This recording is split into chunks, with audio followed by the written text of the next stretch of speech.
D. Anderson and the Showboats have won it in overtime. Going to hand this off up the middle for Marable. He's going to fumble. Ball's loose. And St. Louis picks it up. That will do it. The Battlehawks defense makes a play late. Game on the line. Looking to throw. Has time. End zone. Incomplete. It's incomplete. The Stallions hang on to win. For overtime. DeLeo to throw. Pass. Caught by Roland. Needs some help. Not gonna get it. He's stopped a yard short. Houston will pull off the upset. Looking to throw. As time. Deep. Right side. Overthrown. Picked off. It's intercepted by Keenan Isaac. He's gonna need it right there. They hand this off right side for Roland. They convert the 10-5. Chris Roland. I should shut up. Chris Roland touchdown. That's the dagger. Knicks toss left side and there's room.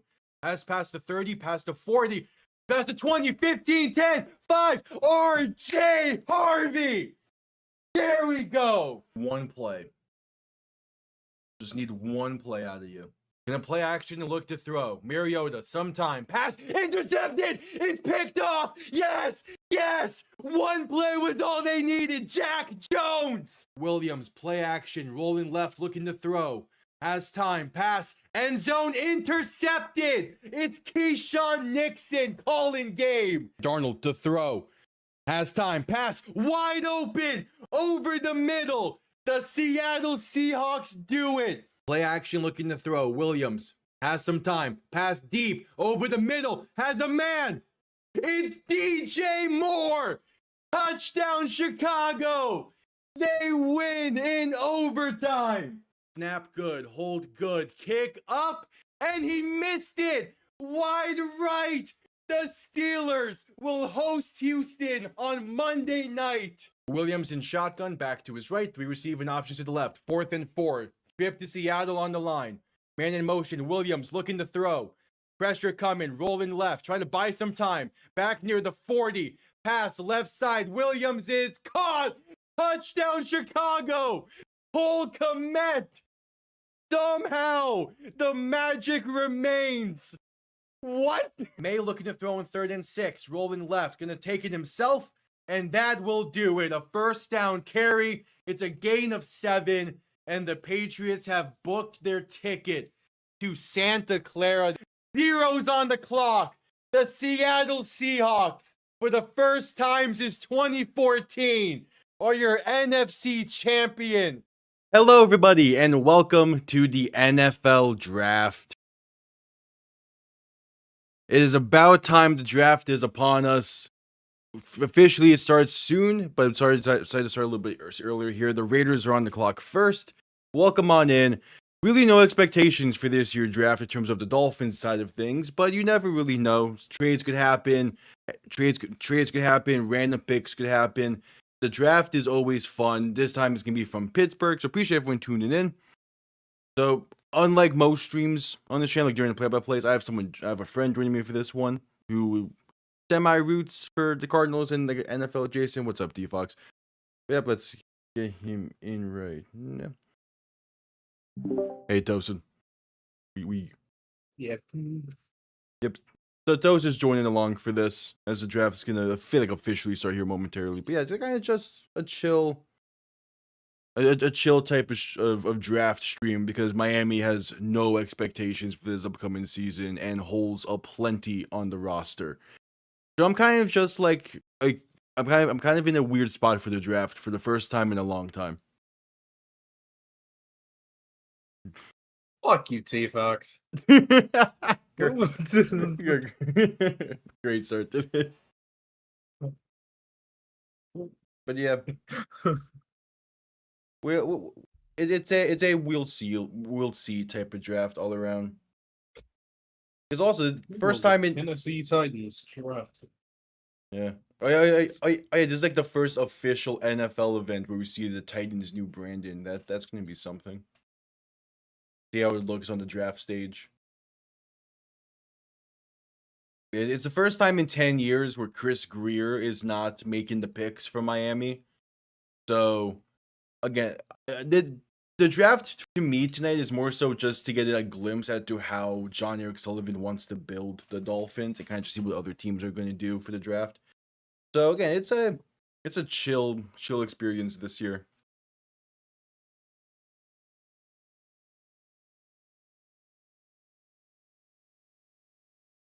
But yeah, as always, the first overall pick is always like a whatever one as well, because we know who's going first overall. That's the case with every year's draft.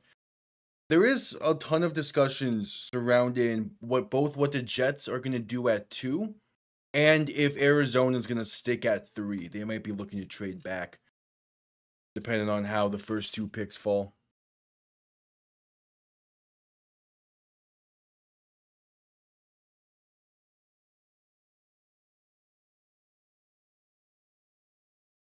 Yeah. I don't think Emmett Johnson will go tonight, mainly because running backs typically you don't get 2 or 3 in the first round. That's typically a second and third round type of position. But I do expect Emmett Johnson to go before Saturday. There's Goodell. Boo. Fuck you. Yeah, Roger Goodell takes the stage, joined by DJ Watt and Cam Hayward of the Steelers. And so I do have to say, I do like how the draft stage has a bridge designed into it because of how many bridges are in Pittsburgh.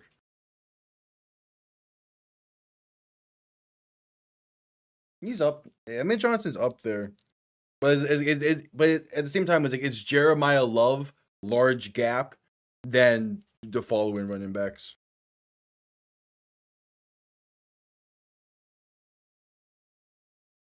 So I mean, obviously there's a chance we see 2 running backs go tonight, but I kind of doubt it, just on based off of what teams are in the back half of the draft.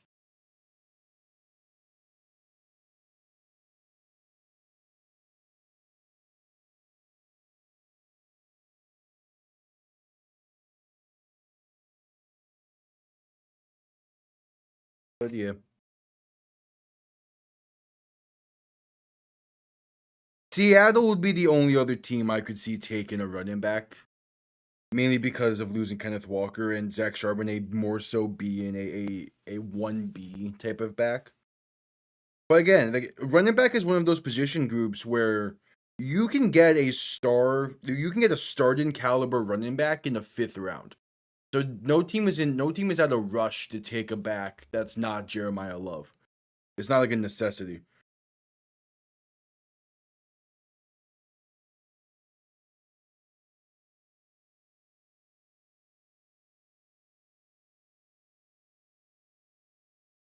Whereas like other positions are more so necessity wise.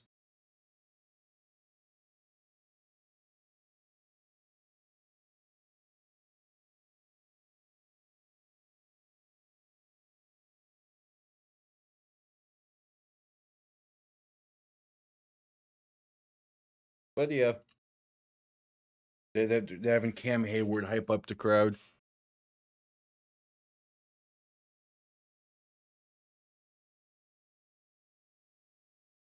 Yeah, again, this is a draft where really as soon as we get the Raiders out the way, it's gonna be on the interesting side. Ideally. I wish the NBA did as much shit as the NFL does for these. The NFL got forced to do all this like 10 or so years ago. I hope the NBA gets forced to do all this. For decades, they would just do it at Rockefeller Center in New York. And then they got outbooked on draft weekend at Rockefeller, so they had to do it in Indianapolis for a year. And the turnout was just massive. So they decided, screw, let's just make it an on the go type of thing.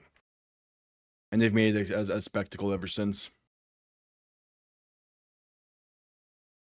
Imagine how fucking cool the NBA draft would have been. Imagine Damn Wemby. T-Fox. Come on, Rodney. The other thing with but like the other thing that's cool with the NFL is that is how many players are in the green room and are backstage to get picked. The notable thing about this year is that Fernando Mendoza is not backstage. He is still in Miami due to the health of his mother. So yeah, I think he's gonna be the first overall pick in a long while to not be at the draft when they're picked. Obviously, not counting the COVID year because no one was at the draft. They did that from Goodell's basement.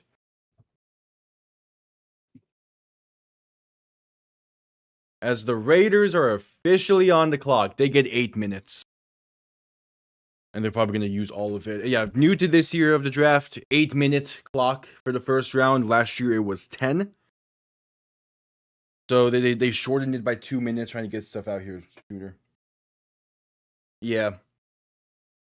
What the fuck did T-Fox say in the chat? Kind of going aside with everything with New England the past few days. It's been a mess over there for them. And it also harks back to when Mike Vrabel was in Tennessee back in 2019 as their head coach. He famously said that if the Titans were to win the Super Bowl that year, he would gladly cut off his dick in order to do so. Obviously, that didn't happen. He lost to the Chiefs in the AFC Championship. But yeah, Vrabel is a psychopath. Yeah.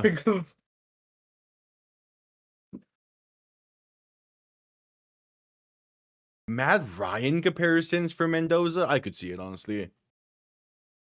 No, that's listed on the pros. This pro is Matt Ryan.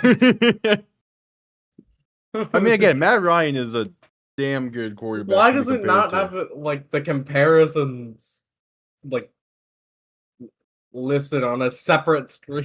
Like a little line instead of. It depends on the player. It depends on the player and who they're compared to.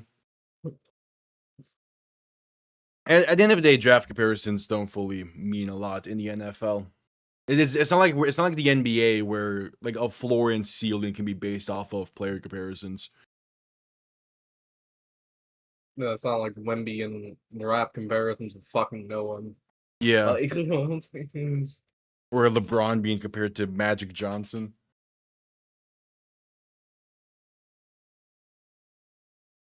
So Ben Simmons being compared to fucking Magic as well. Exactly. Like that's some of that doesn't. Or Harold Miner being compared to Michael Jordan. or who was compared? Who was compared to Kobe? That was like, was it Andrew Wiggins? Yeah, it was Wiggins. His nickname was Maple Jordan. Yeah, that's what it was. I was thinking of Mapletron, but that was Chase Claypool in the NFL.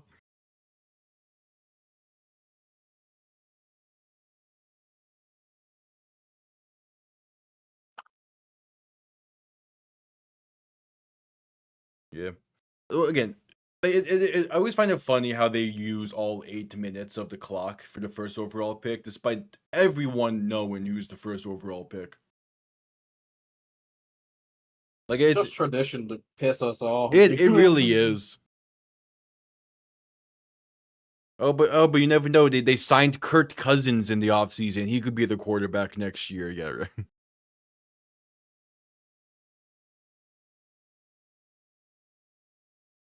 Are we gonna stream the fucking NBA draft? We could. When is that supposed to be? Do we even know a date yet for that? Fucking oh! All I know is the Knicks don't have a fucking pick as always. Yeah, Miami I think is gonna be at like 14 again, like always.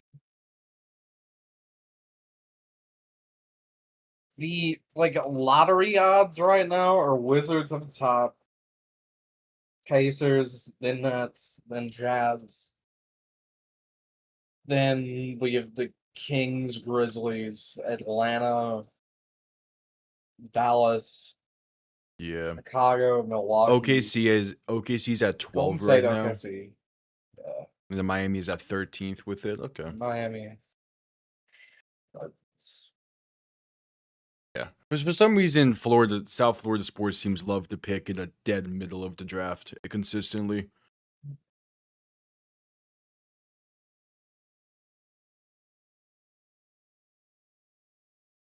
That's one of those things that never go away. Toasted Yeah. T-Fox, exactly your thoughts on Adam Silver. My thoughts on Adam Silver? Yeah, I hate him. like everyone. Uh, There is not a single commissioner in all He's of professional sports genuinely- that is well liked by everyone and every fan of the sport.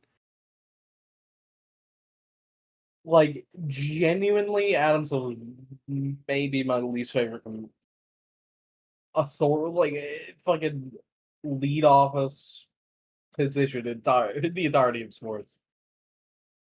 Adam Silver is fucking horrible. Alright, the pick is in for the Raiders. They actually did not use all 8 minutes. I'm impressed. But yeah, it's crazy. Yeah. The Knicks have Washington's pick. Is it just What's really protected? funny about it though? Yeah, it's protected from top 8. Yeah. Hey, if that so falls- we aren't getting it. Is he even If it able falls to? to 8. Is it even able to fall that far with them having? If it falls to 9, that will be hilarious. I don't think it's able to. Theoretically, I think it is.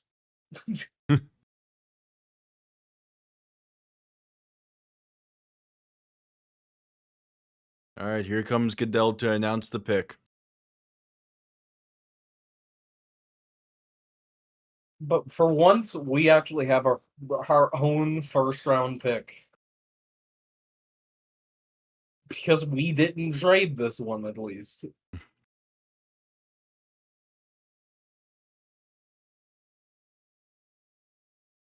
Yep, it's Mendoza, and everyone is surprised. The Raiders have their franchise quarterback.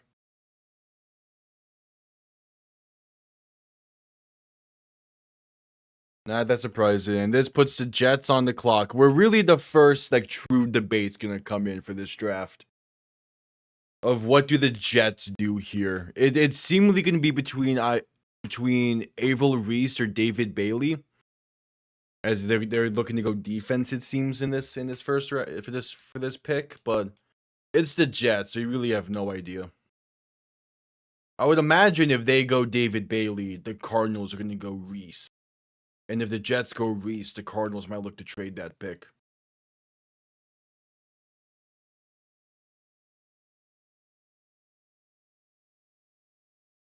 But yeah. Wait, assuming that the rest of the Raiders offseason, it goes as it seems it did, the Raiders could be a sneaky good team next year, similar to the Saints this past year.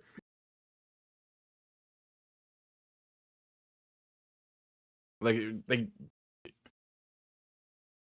damn, I'm shocked the Raiders have people at that watch party. Nah, bro, that's just a Vegas sports team. I don't know what else to tell you, bro. Yeah.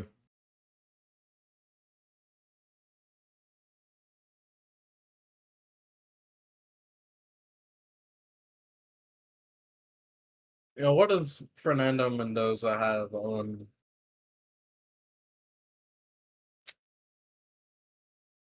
AJ DeMonza out of BYU, who's the number 1 pick in the NBA. I was like, where are you going with that? Yeah, AJ DeBonsa.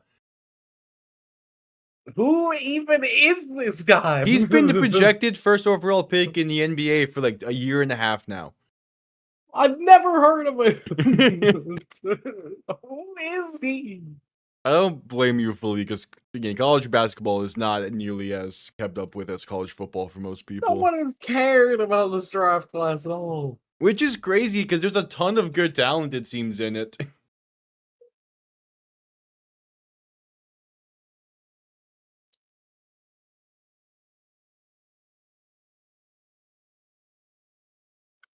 But yeah. Okay, so yeah, the Jets have not won the division since 2002. To build off that stat, the last time they won the division, the Mets had a 12-game losing streak during the season. The Mets just ended their 12-game losing streak last night. So signs are pointing good for the Jets next year, even with Geno Smith being the quarterback.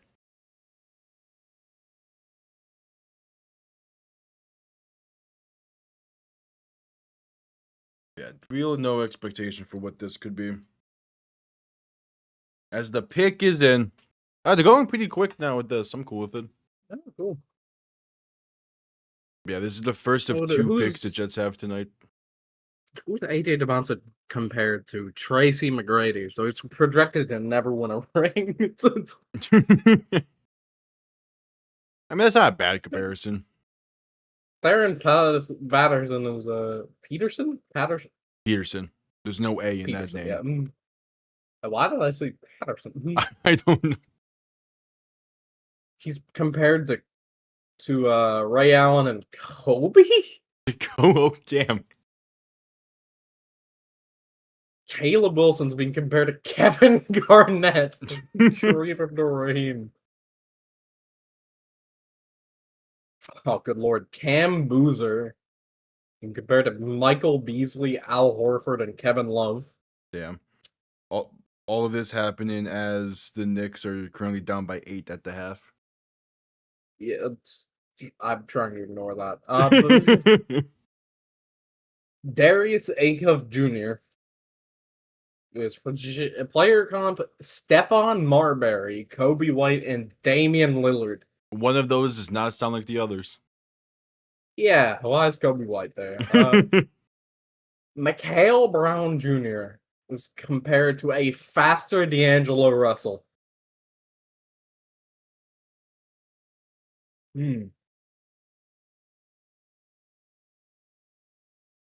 right, Goodell takes the Kingston stage for the Flemings. Jets. Who's Kingston Flemings? Again, there's Prospect. His player comp is Prospect Markel Fultz and bigger De'Aaron Fox. I had some chicken for dinner right before. Didn't have a lot of time. Oh, Jets go David Bailey out of Texas Tech. Okay, so they pass on Avril Reese, who was considered by some the best prospect in the class, to go with the potential star of Bailey. All right. I'm not surprised the Jets are taking more of a gamble pick compared to what's expected. Is this going to come back to bite them? Most likely. Do they care? Yeah. Clearly not. All right, the Cardinals are on the clock. Look at Sam Bowie here. The Cardinals are the first team that I could see trading back. But honestly, now that David Bailey was the pick at 2, I would not be surprised if they just go Avril Reese and just run that card up to the stage. What was that about Sam? Was that about Sam Bowie? Who's getting comped to him? No, I was comparing this guy to David Sam Bowie. I mean, Not David Bowie. I wouldn't go that far. He's still insanely talented. It's just, it's Avril Reese is the safer pick, quote unquote. It's really just Avril Reese is on ESPN's big board. Reese is the first ranked prospect. Dave Bailey's the third ranked. It's just what position they feel like they need more, and they feel confident in their linebacker unit. I guess I would not agree because they had no interceptions last year, but we'll see. Well, anyway, back to NBA prospects. Keaton Wagler is projected to the Mavs. He's a shooting guard at 6'6". Player comp taller Ryan Rollins. That's not a great job. But a hint of SGA and Halliburton. NBA player comps are weird as hell sometimes. Brandon Burries, shooting guard of Arizona, projected to go to the Bulls. Player comp Jared McCain. Keep in mind, this is projected to go pick 9. I mean, it depends what kind of Jared McCain you're getting.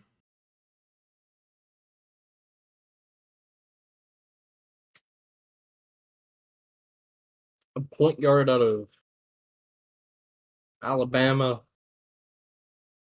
LeBron Fillin. Player comp Tyrese Maxey Light. Okay, Wow. sure. There's a center out of Michigan. Ade Mara. Player comp Sidrudis Ilgauskas Light. He's projected to go pick 11, by the way. Whose mock draft you looking at? This is NBADraftRoom.com. Okay. Alright, you would get the Thunder's projected pick. Hannah's Steinbach. Geez, the Thunder are gonna have 2 top 20 picks this year. Yep. I hate the NBA. Their player comp is David Lee and Isaiah Hartenstein plus. That's They're power actually forward, by the way. solid. All right, Arizona got 2 minutes left. They're fielding calls, it seems. Hey, this is the Heat's projected pick. A power forward out of Michigan, 6'9", with a 7'4" wingspan.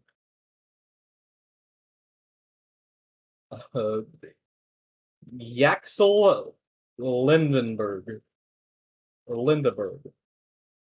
Player comp Kyle Kuzma and Obi Toppin plus. Yeah, T-Fox, the New York Post always goes insane with their front pages after random stories. It's always fun to watch. There's always something funny to watch with them.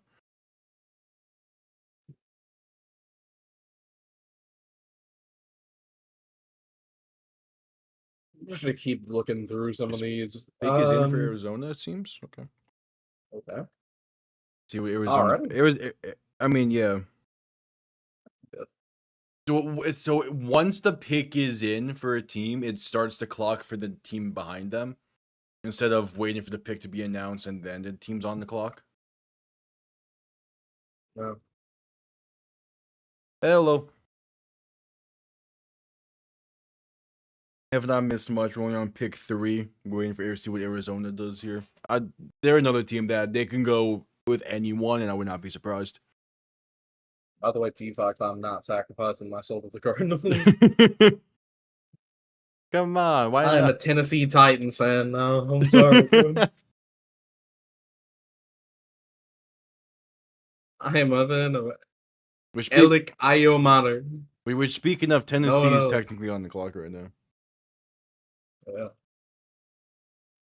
This is actually a nice little comparison I'm seeing. I'm just looking through who's good comparisons. A guy with Jaren Jackson Jr. comparisons. Chris Kanaka Jr. Okay. Damn. Projected to go to the Grizzlies. So it makes sense. They lost Jaren Jackson Jr. to get Jaren Jackson Jr. It's just like Tennessee losing AJ Brown to draft AJ Brown.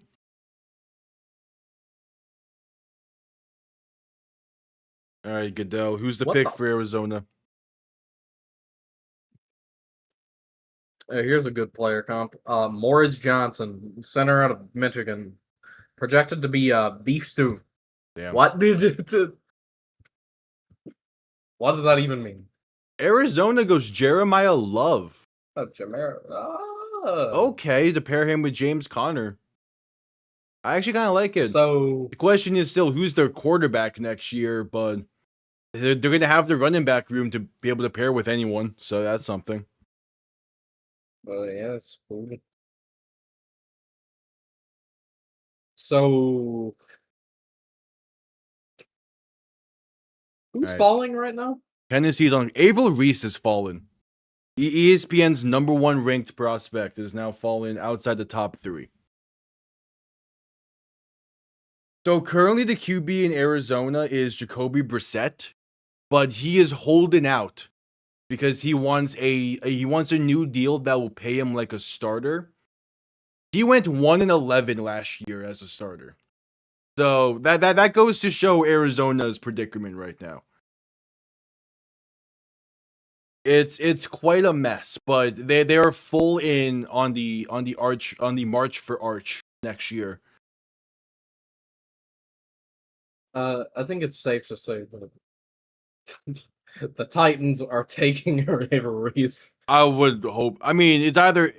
To be fair, I never had Reese going to Tennessee, even if he fell, because they do need offensive line help, and there is an offensive lineman out of Miami still available right now. That would be a perfect fit, it feels. But either way, this is setting up to where someone that's projected to go top 10 might fall to 11, and I'm so fine with that. Kyler Murray signed on with the Vikings on a 1-year deal. It's gonna be Murray or JJ McCarthy starting for Minnesota next year. So they're another team in a bit of a weird spot. It doesn't help that they don't pick till pick 18 tonight. So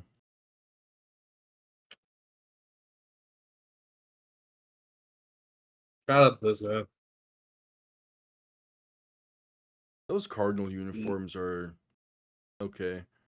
I do kind of miss their 2010s look a bit.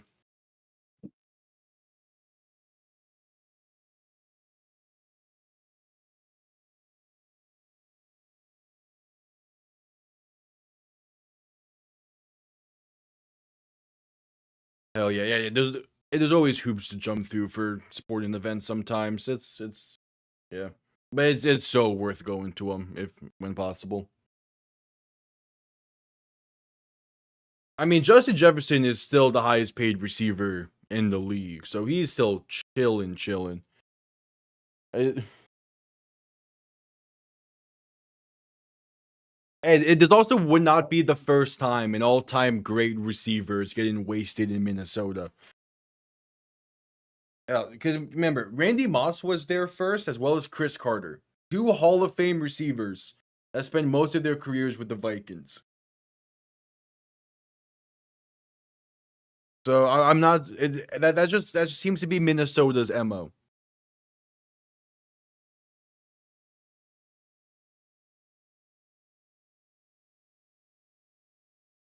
Yeah, Tennessee's on the clock, and I can confidently say their logo is going to be something, right? Hey, in other news, Josh Hart is apparently going for the Dennis Rodman type game tonight. 0 points, 20 boards. Yeah, he's 0 points and 7 rebounds already. Do not send Justin Jefferson to the Patriots. What is wrong with you? They're already potentially getting AJ Brown. They do not need Justin Jefferson.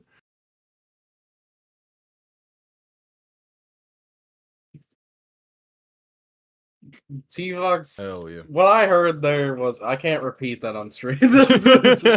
also, pick is in for Tennessee. Captain America bullshit. T-Fox, it would not be funny. I've had to deal with the Patriots enough in my life. And having to deal with them last year was not fun. I do not need Justin Jefferson to add to it. Again, if this reported AJ Brown trade goes through post June 1st, it already is going to be a tough spot. All right. So Blake, I don't know if I've ever said this before, but Brunson genuinely might be the worst 3-point shooter I've ever seen in my life. Come from the same person that had to see Celtic Shaq. Dude, he's over 4. Why does he keep shooting them? You don't hit them ever. Stop shooting threes, Brunson. Dion Waiters had a quote posted that was, "I'd rather go 0 for 33 because that means I kept trying instead of going 0 for 9 because that would have meant I gave up. Keep shooting threes, Brunson. You got this." You hit every other shot you take. Stop taking threes. If you want a 3, pass it to Cat or OG. They can hit it. You can. Yeah, so if you can't tell, the Knicks game is going on right now, and Toast is a Knicks fan. So, yeah, last year's end for the Patriots season was perfect to me. I don't care too much about anything else. I do not need the Patriots to get better offensively. Tennessee went Carnell Tate? Oh, someone's going to fall outside the top 10 that should not. Okay. Cool. All right. Is he the guy who expected? No, not at all. But again, this only means that someone's gonna fall outside the top 10 that should 100% be a top 10 pick. What do you think about their wide receiver core right now? I mean, this is a a good pick for Tennessee. Like, this is objectively the correct pick. I would have just thought trading back like 2 or 3 spots would have made more sense to do this. Just to get maybe an extra, like 1 extra pick, but I mean, if you can get your guy, you get your guy. And now Carnell Tate's gonna have Cam Ward throwing him the ball. Again, it's objectively the correct pick. I just feel like I was just kind of shocked. Number 4 of all spots. Again, if they would have traded back even 1 spot with the Giants, I would have been cool with it. But they must feel that either the Giants or the Browns might go receiver, or would have if Tate was still on the board.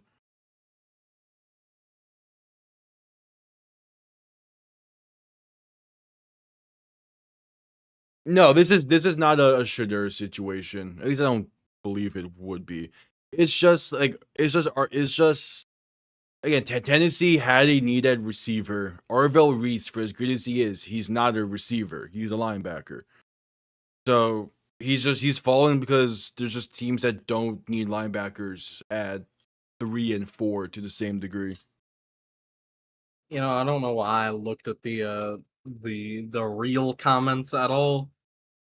Apparently the Titans fan base and the real comments are not happy. I'm not surprised by that because again, there is a top 5 graded offensive lineman on the board. That probably should have been the pick, but again, Tate is still a damn good pick.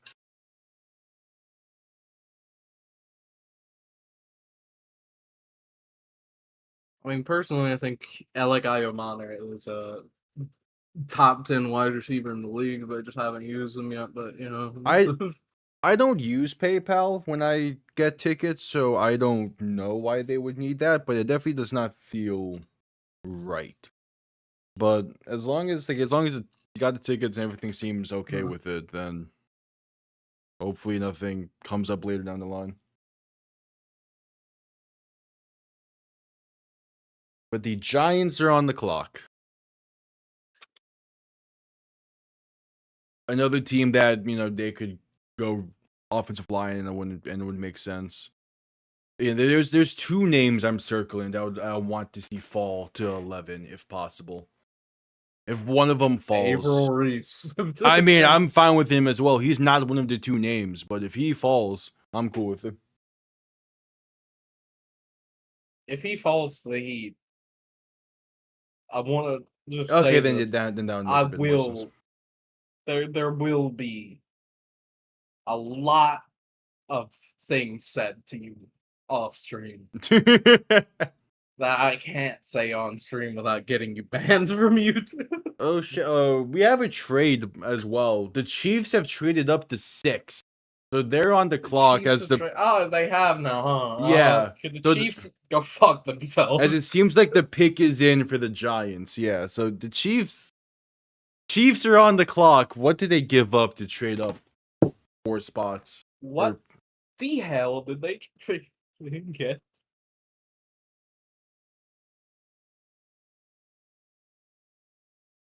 You know, this is a little bit concerning for me. Like, I don't For know you? For the entire league, this is concerning. So already to begin with, the Chiefs were at 9 because they had 6 wins last year. They trade up with Cleveland to be at pick 6 now. So this is gonna be something. The pick is in. And this also makes complete sense with how the board has fallen so far. That the second Carnell Tate was the pick by Tennessee. The Chiefs are on the phone with Cleveland as they have to finalize a deal that's been in the works for a few days. Did Tennessee just fuck over the entire league? No, Johnson's not going to the Giants. The Giants have two players in mind here. It's either Averill Reese or it is Brant, or it's the Miami offensive guard. Either one would make complete sense, but those are the only two. I think Averill Reese is their guy. If Averill Reese is their pick, there's going to be a ton of discussions about other guys they can move on from. But again, they also have pick 10, so the Giants are in a damn good spot. And I wish I had a Bud Light on there. No, you don't. Yeah, you're right. I hate you, Peyton Manning. All right, so in exchange, in order for the Chiefs to move up to 6, they gave up pick 9, 74, and 141.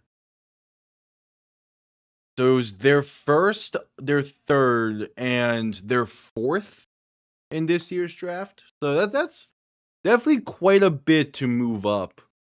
But I mean, they're also a team that was simply one player away last year. At times, it felt to be able to to turn their season around. So it should be. We'll see.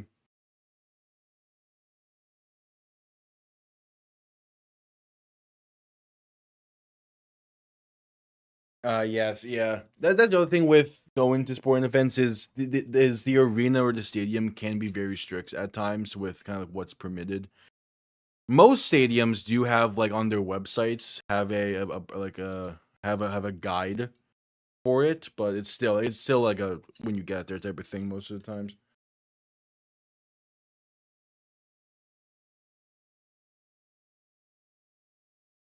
The Browns have felt that way for years at this point, T-Fox. For years they felt that way. The thing is once they seemingly fill in one hole, 3 more open up for them. It's just they're always gonna find themselves in a weird spot.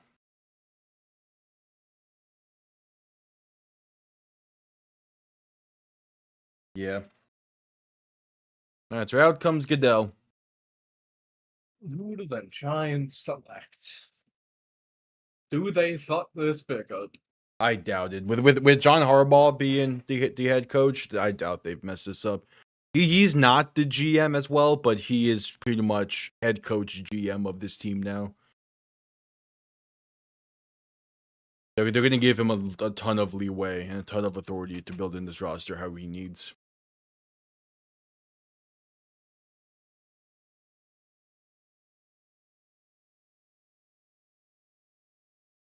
Yeah. My thing with sporting events, and it's just how I like to watch, is I like to get to sporting events at like an hour early so I can see warm-ups and the pregame stuff. But like, as long as you get there within like 5 minutes of starting, typically it's fine. The Giants could if they can stay healthy, but they had all 3 of their key players get hurt last year at different points of the season, so. One of the things with the Giants is Jackson Dart has yet to throw a pass to Malik Neighbors because of injuries. Averill Reese is the pick for the Giants. Yeah. All right, and all of a sudden pressure is on Kayvon Thibodeaux. And how long? Averill or Arvell? Arvell. I did not. The ESPN font on their website's small. I hate you, man. Yeah. The same person that was struggling with NBA rookie names. So.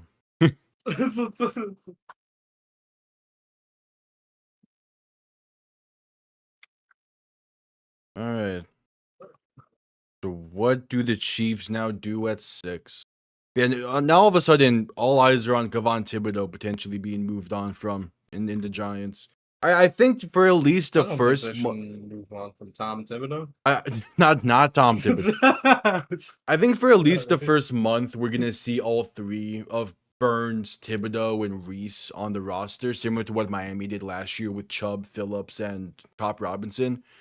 But at some point, if Thibodeau can't like get stuff together, or get the stuff together, or there's no signs of like a proper deal in place for an extension, I could see Thibodeau be on the move.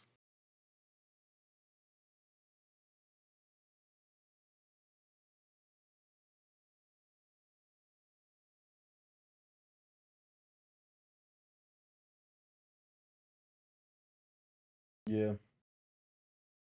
Yeah, pictures of sporting events never do them justice because it's hard to capture the atmosphere of an arena or a stadium when in a video or an image. Yeah, that does sound like a great game. Plus, it being an upset win, that sounds perfect for a first time out to the arena.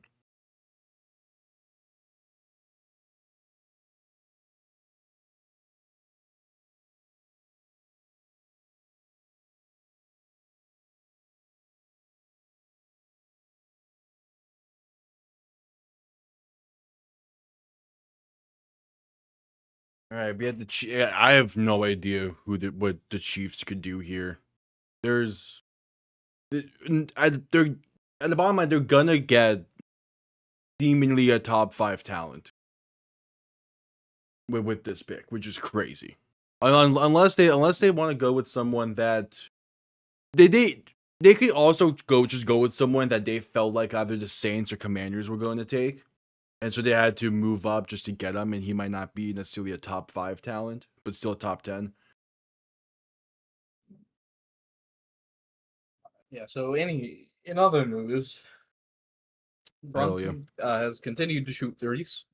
Is he still over? Yes. They gotta keep shooting. Eventually they're going. OG got a block. That's pretty cool, right? Yeah. She's playing good defense. I just really wish we had a better offense. It's only game 3. You have time. Blake, we're struggling against the Hawks. Pish How are we posh. going to beat the Celtics? You cross that bridge when you don't get there. Can you shut up, man? Listen, hey, don't get there means that the Celtics could lose to the 76ers. They're not going to lose to They're the 76ers. not, They but might you lose to never the know. 76ers. No one thought the Knicks were going to lose to the Hawks. Shut up, man. Also, the pick is in for the Chiefs. Definitely send them. What the hell did T-Fox just post? I don't know. Can we repeat that? No.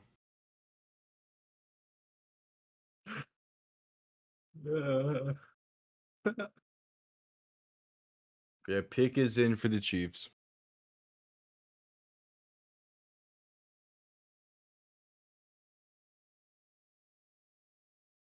Again, it must be someone that they thought the Saints or Commanders were going to take.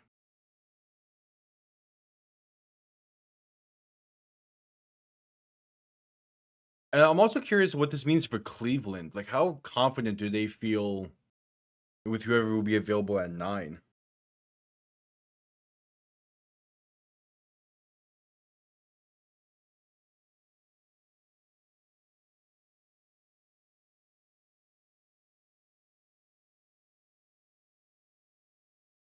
Oh.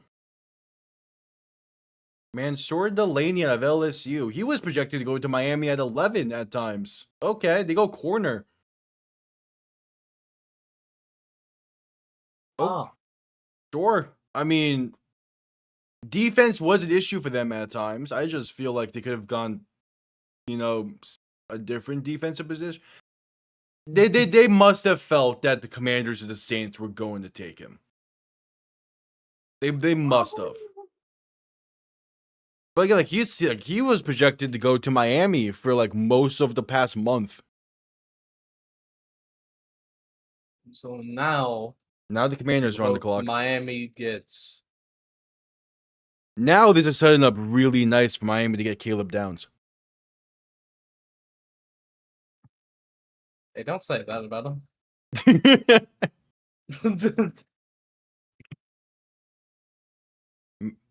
Mansour Delaney from LSU's the pick. It's the Chiefs. They're gonna be competitive again this year with Mahomes healthy and the team as a whole just more well rested with a longer off season. If they felt like all they needed was a little bit of help in the back end defensively, I wouldn't blame them. This is the same team that has liked picking first round corners for a long while.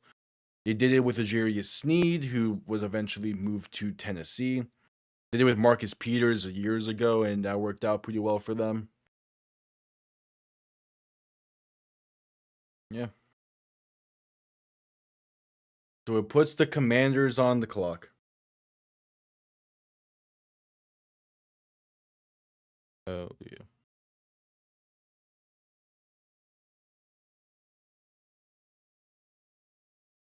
Oh, yeah, those are still great seats.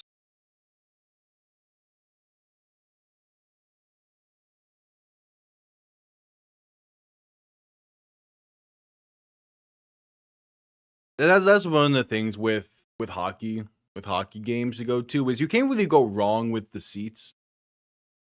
And one thing with sporting events as a whole, including football, I've always liked sitting higher because you can see more of the field, or in this case, the rink or the ice.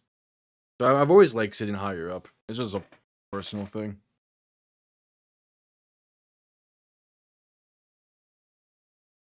I know obviously for some sports closer can be better. Like basketball is one of those where you probably want to be a little closer. But for hockey, where most of the watching experience is less of focusing on the puck and more just on the movement, the higher up, the better for me.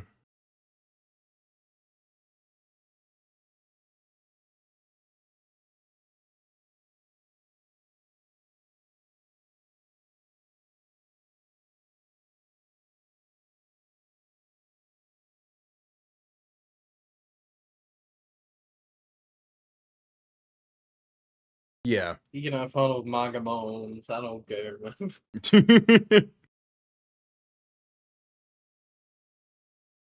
All right, the pick is in for Washington. They're going quick tonight. I like it. Yeah, the jumbotron also helps plenty with keeping up with stuff. Look at the Commanders draft room. I have no clue what the Commanders do with this pick. KC coach arrested on domestic battery. What? What? Excuse me? I think the Commanders of causing bodily harm to his daughter. I think the Commanders are still just simply looking for an identity. They clearly want to eventually rebrand again from the Commanders to something else. But like as a whole, like I don't know, Commanders. I would imagine defense is the pick here for them. I wouldn't be shocked if they go Sonny Styles. Did you see the like a little news article at the bottom of it?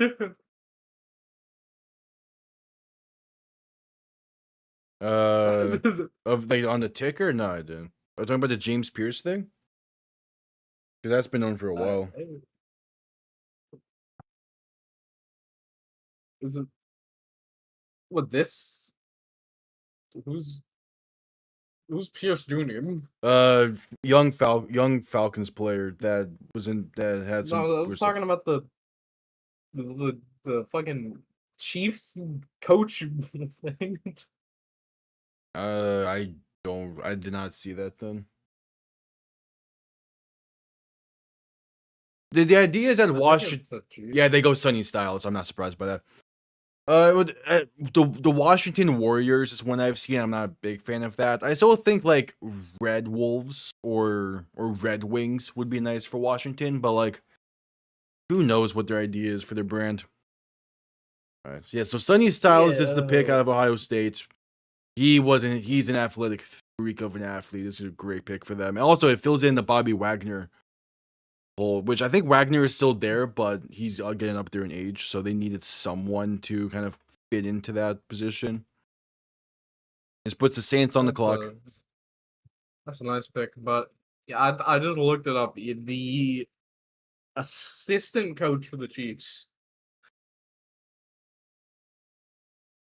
was arrested with domestic battery. Oh, I think I've heard of that story before, but It was reeled like 6 hours ago. damn, okay. Styles is a linebacker, so again, he's able to learn from Bobby Wagner and fit in nicely with that defense. Probably ends up being like a starting caliber linebacker for them come mid-season at the latest. And the Commanders' defense has been an issue the past 2 years, especially the run defense. So he's gonna be able to step in nicely for that. Yeah, he is. He was insane at the combine. Let me send this to you. Yes, again, things are looking nice for Miami. Ruben Bain is still available. Caleb Downs is still available. The guard from Miami's back door is still available. Like, this is actually shaping up real nicely for us. What the? I sent you the thing. Yeah. Shit's crazy, man. Yeah. Yeah. It's been a weird week in the NFL for some news stories. That's how many NBA players beat the shit out of their families. I have no idea. Hell, if I'm Miami right now, I am salivating. This draft board is coming up perfectly for us.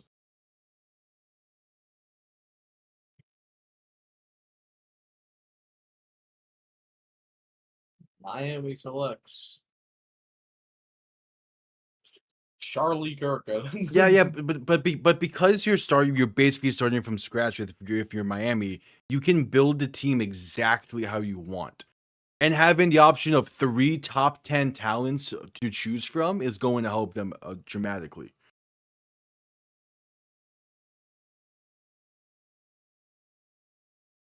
Trading Waddle did hurt, but it also makes sense timing wise. And again, this is a good draft. Receiver is one of those positions where you can get a starter caliber receiver pretty easily in the first 2-3 rounds of the draft. Especially this year, it feels like there's a good chunk of guys that could definitely end up being solid.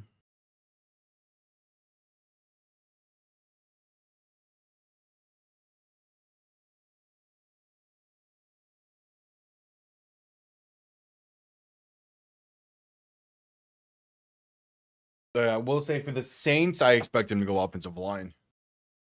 So it's gonna leave a few.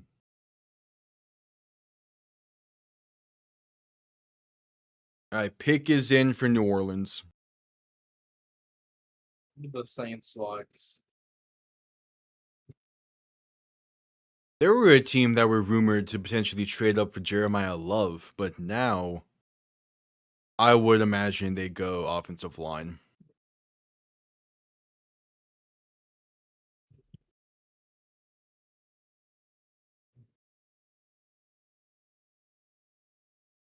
I see T Fox had just had a Yeah, I'm seeing as sleeper well. agent activation. Yeah, What the the Winter Soldier over here.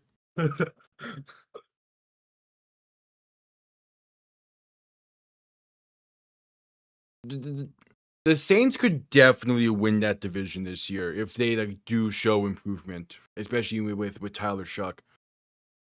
It's just to what degree will he improve, and again, who they end up picking here. Well, the thing with the Saints and why they would have potentially gone Jeremiah Love is because Alvin Kamara is up there in age.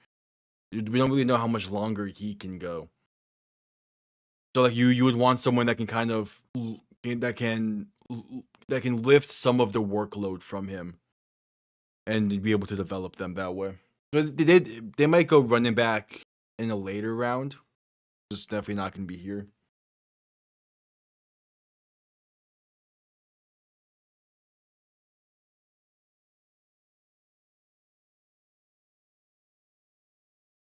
As we're at commercial break, waiting for the pick of the Saints.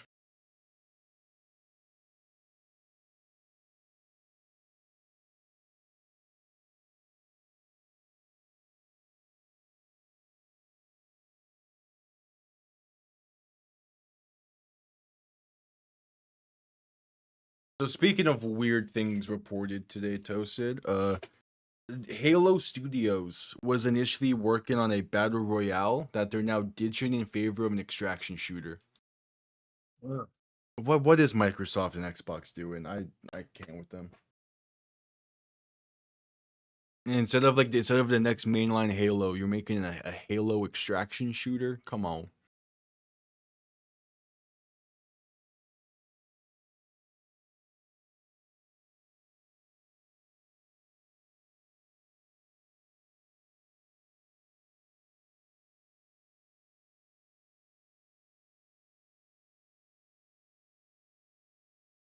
Alright, still at commercial break.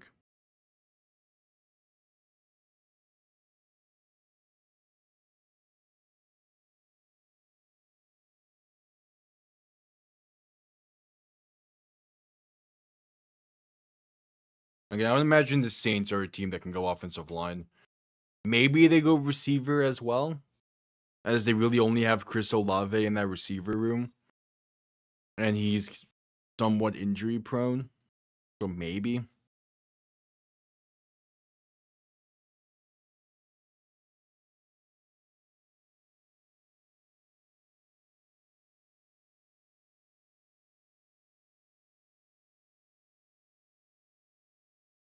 Alright, pick is in.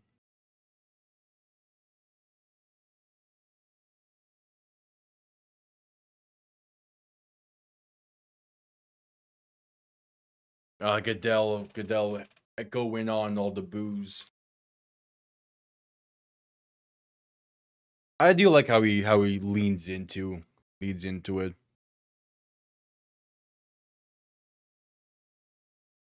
That would be something.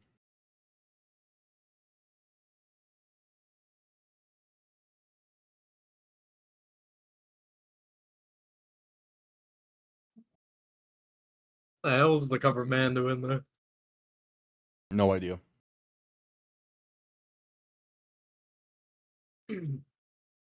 Jordan Tyson of Arizona State, wide receiver.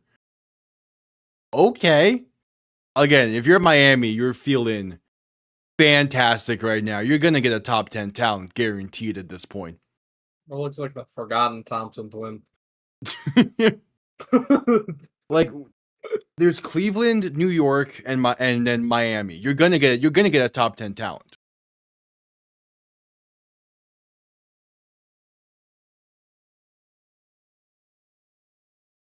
And the Browns are on the clock now. Okay. I refuse to believe that man is a good wide receiver. He was really good at Arizona State. I had to watch him a bunch because of UCF also being in the Big 12. He is a damn good. How tall is the man? How wide is he? Oh, that's a yeah. Wide receiver's a good pick here for New Orleans. What's his girth? 6'2", 203. Yeah, definitely a bigger bodied target for the Saints to Now, have. you know good and well that wasn't the girth that was talking.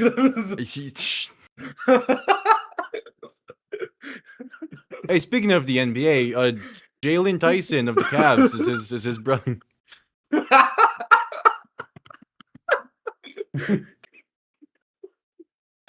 Thanks for the fucking. That's confidential. Yeah. The pivot there was crazy, man. I gotta do what I can. Hey, you know what? His brother is doing absolutely fucking nothing on the Cavs right now. Because the Cavs are top heavy with talent. His brother is getting fucking railed by just fucking RJ Barrett right now.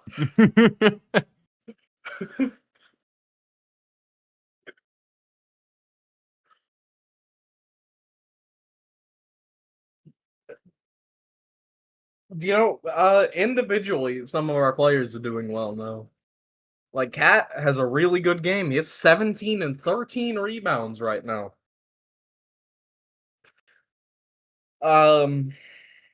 Josh Hart still has 0 points.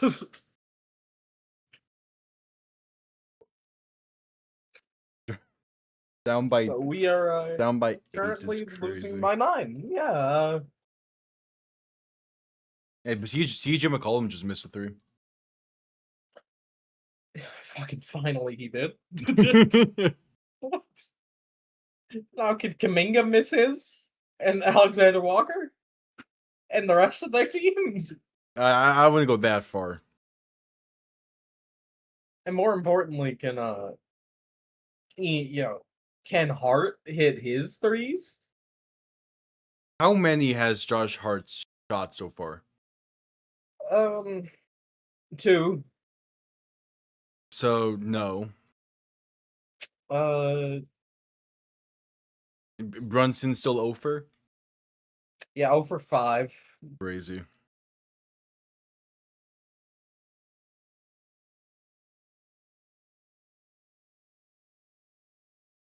The only players that are positive, like massively, are Cat, Deuce, Clarkson, and Alvarado. How's Mitchell Robinson doing? Are you trying to piss me off more than I already am? So the pick is in for Cleveland. Mitchell Robinson is 2. It's a 1 for 2, minus 16. That's how he's doing. All right. Hey, but don't Yeah, worry. we're good. Somehow he's not doing the worst on the team. That belongs to Mikal Bridges, who is right now 0 for 3, minus 22. Minus 20. Okay. Also, with the UFL tomorrow, I'll be live an hour early at the start of night 2 of the draft, and we're gonna go night 2 into the end of the UFL. So it's gonna be plenty of stream tomorrow. I need Mikal to get traded, man. Like, I don't. You gave up 4 first-round picks for him. Sure fucking did. I will never forget that. Like, we'll never forget that we gave up 4 first-round picks for a guy who is minus 22 and currently losing us the game. Yeah. All right, Goodell takes the stage. I still don't know why we traded that much for him, considering his play style is budget OG Anunoby, but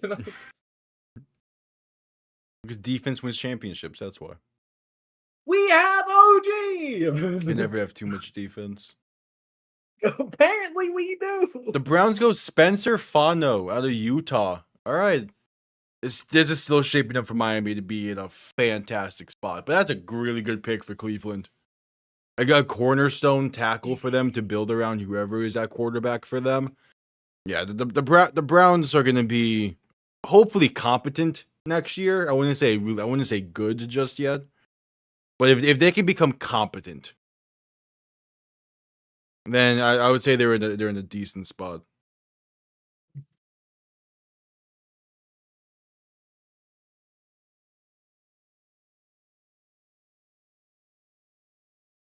Yeah.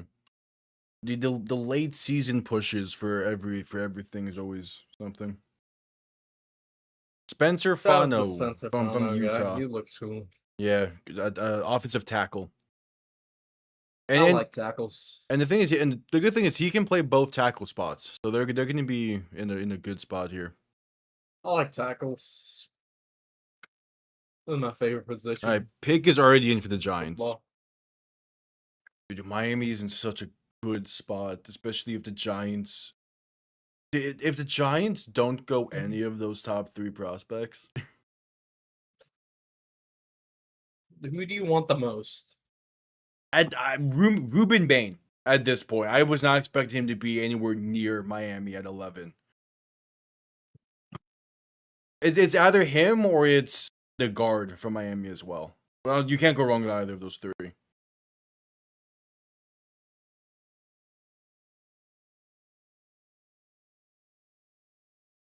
All right, the Giants go the University of Miami offensive lineman. That's fine. So you want the Caleb Downs or Ruben Bain.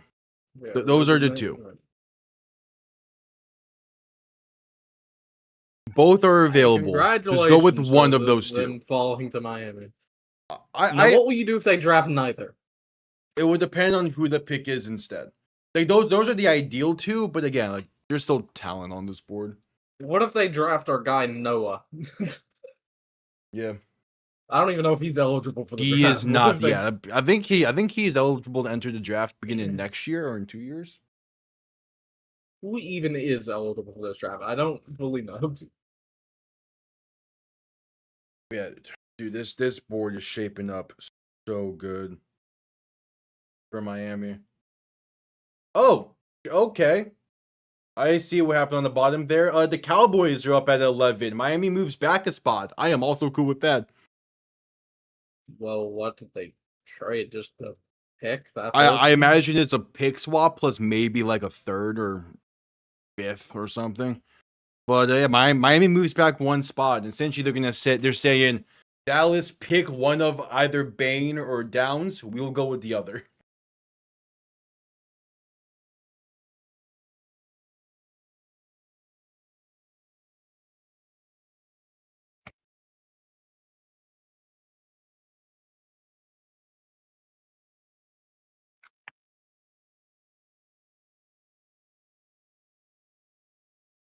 I would expect Dallas to go Ruben Bain here.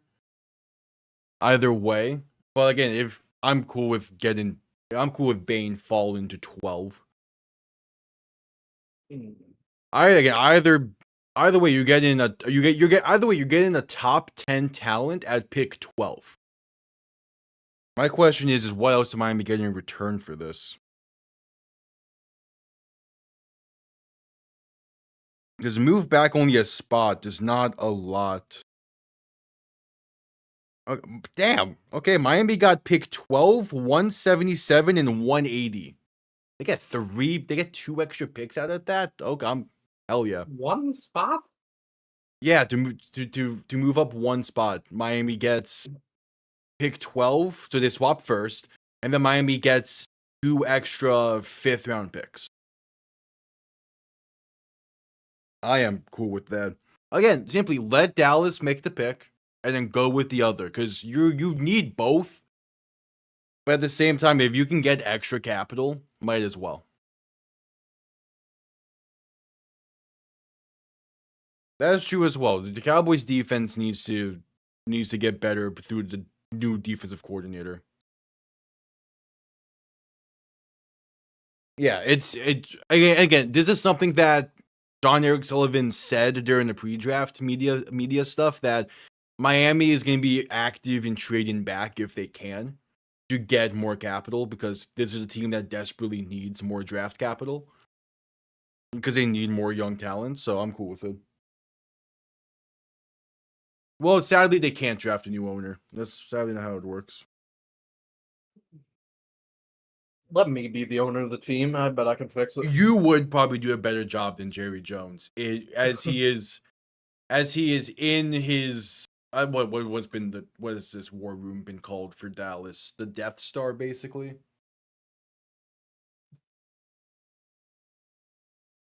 And we go into a commercial break before they announce the pick. Seahawks rage baiting you in chat. Right? Yes. But I will say it's because I was gonna say it's because of Jerry Jones. The Cowboys won 3 Super Bowls in the 90s, but it's more so because of Jimmy Johnson.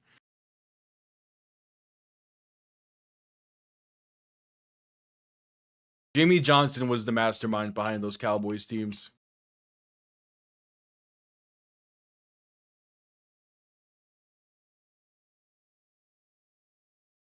That is also true. I do want this to be fully known that would it be my decision, I would personally draft AJ Devon in offense.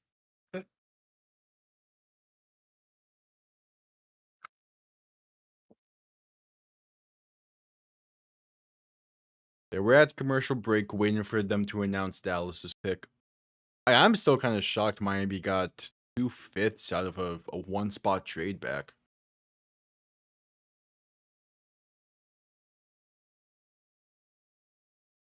That is, I mean, I'm cool with it. I'm really surprised about. Yeah. I mean, I would imagine they're probably like late 5th round picks, but still, like, it's still 2 more players to add to this roster that desperately needs to fill in holes at this point.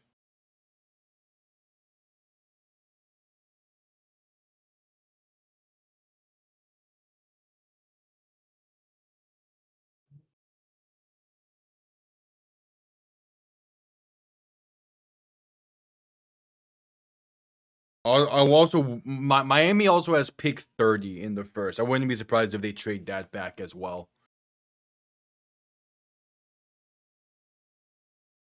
I mean, the thing, Dallas clearly has someone that they can't afford to let fall anymore. And to be fair, that's the case with both Caleb Downs and Ruben Bain. So it's just allowing Miami to just be like, pretty much saying, Miami's pretty much saying, Dallas, you make the pick, we'll clean up whatever you don't select. And both teams are going to be more than happy with it.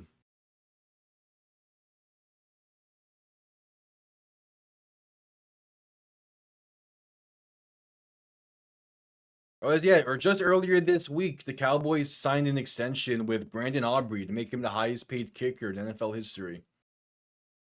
And that's so much deserved. Brandon Aubrey has been fantastic for them.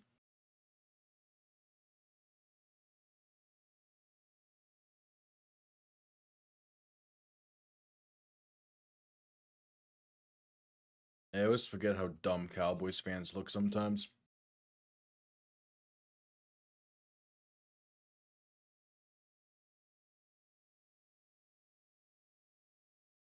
All right, Dallas, who's the pick? And then again, whoever they don't pick, Miami should be running up their card to pick them instead.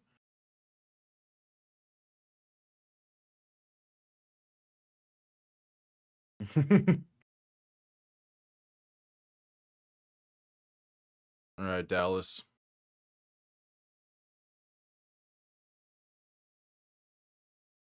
All right, Dallas goes Caleb Downs. That kind of sucks, but again, Ruben Bain is still there for the taking. But Dallas is the one that goes Caleb Downs. He falls all the way to 11. And now the fact that Ruben Bain has fallen to 12 is crazy. But again, it sets up Miami well. Yeah. Ruben Bain should be the pick. I wouldn't be surprised if they go someone else, just so that way they fill in the roster a bit. There's holes aplenty on this team. They can't really go wrong with this pick. As long as they don't draft a kicker or someone. Like, there's no going wrong with this pick, it seems.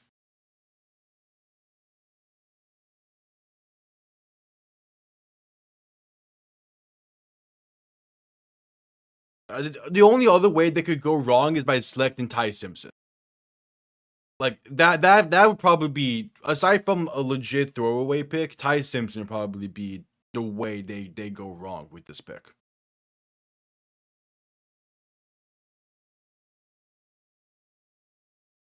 I know I am, because it's probably because it will make a great clip in like 20 out in like 2 hours.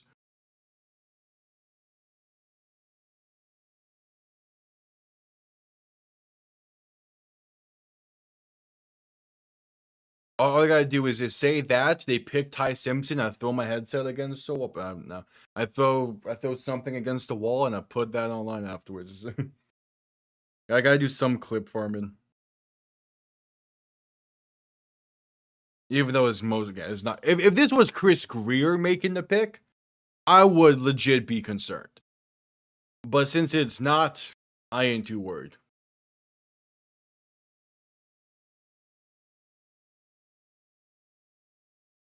Because again, you're pretty much set to get a top 10 talent at this point.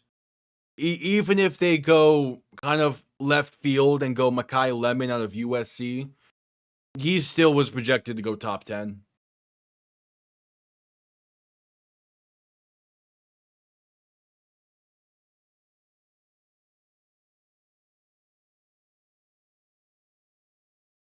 But Ohio State has had 4 players picked in the top 15 already. God damn. Yeah, Ohio State is talented. Simple as that. I'm back here. All right, welcome back.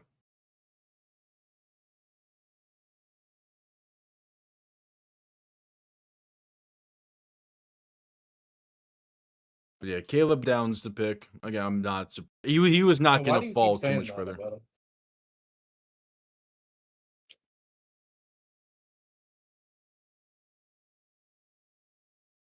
Now it's just what does Miami do?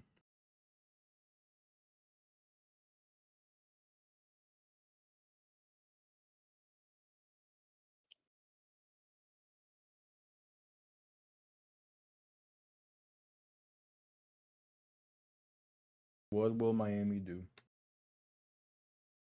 Yeah. You know, again, Ohio State knows how to produce talent at pretty much every position that's not quarterback, it seems.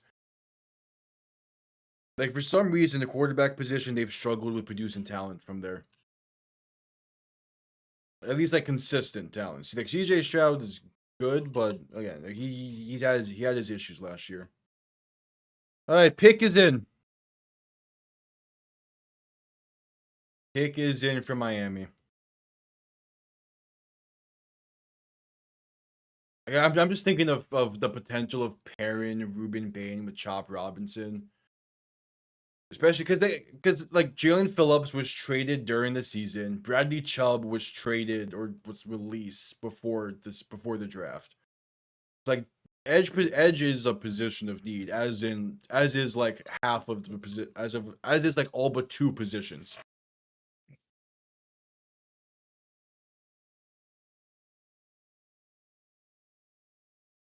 All right, Goodell.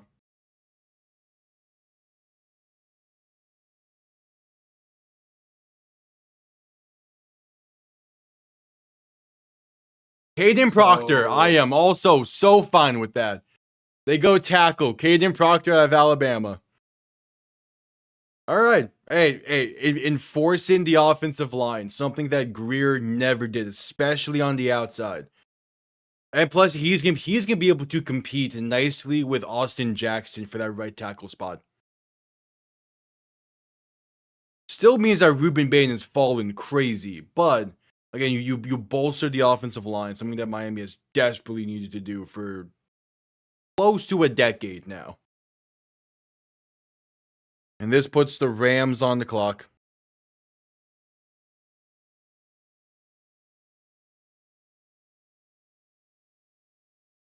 Yeah, I'm cool with it. It's not the best player on the board, but No, Ruben Bain fallen makes this feel a little worse. But like if you had that mindset of Bain was gonna go in the top 10, Proctor was always gonna be my next option. If Bain and Downs were off the table.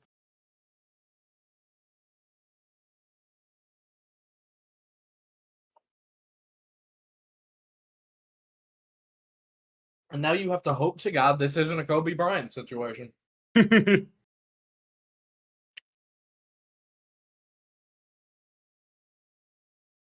By any chance, what pick did Kobe go again? I'll need to double check. I think it was 13.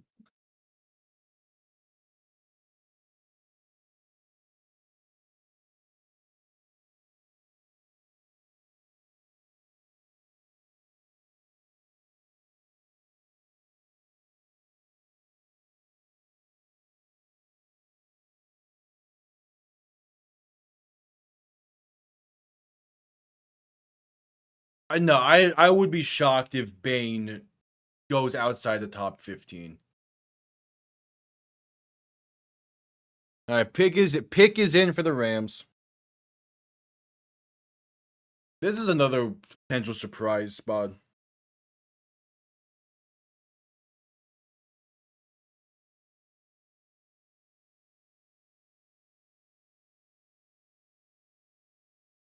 All right, so I'm looking through this. Kobe Bryant, yeah, I was right. He was selected 13. All right.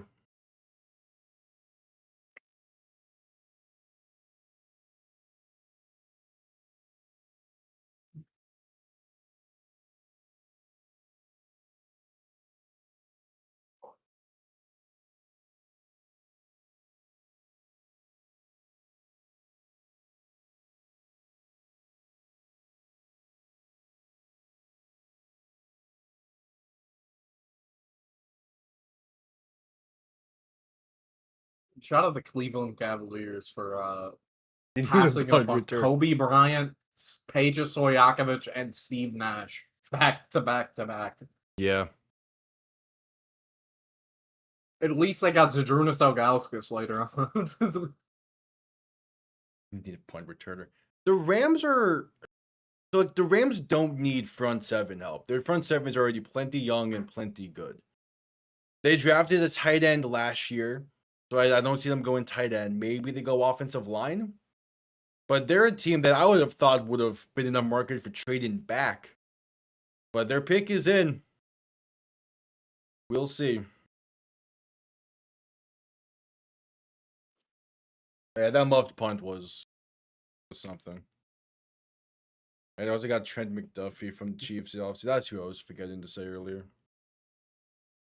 And then that's also why the Chiefs had to draft corners because they traded away their guys.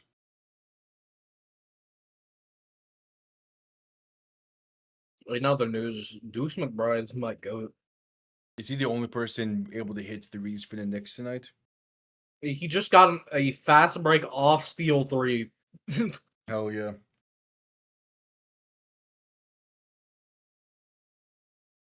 He cut the lead down to 4 with that.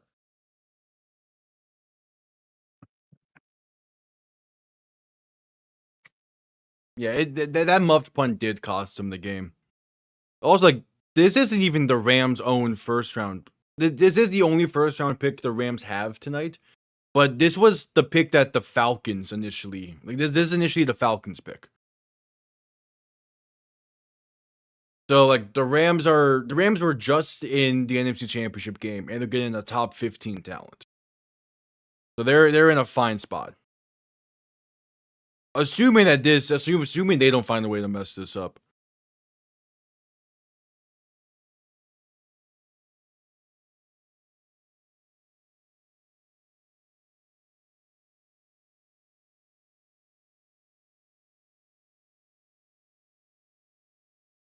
Yeah, Ruben Baines still man. Part of me so badly wants to see Miami trade up to get him, but like you have too many holes to fill. There's no need to trade up.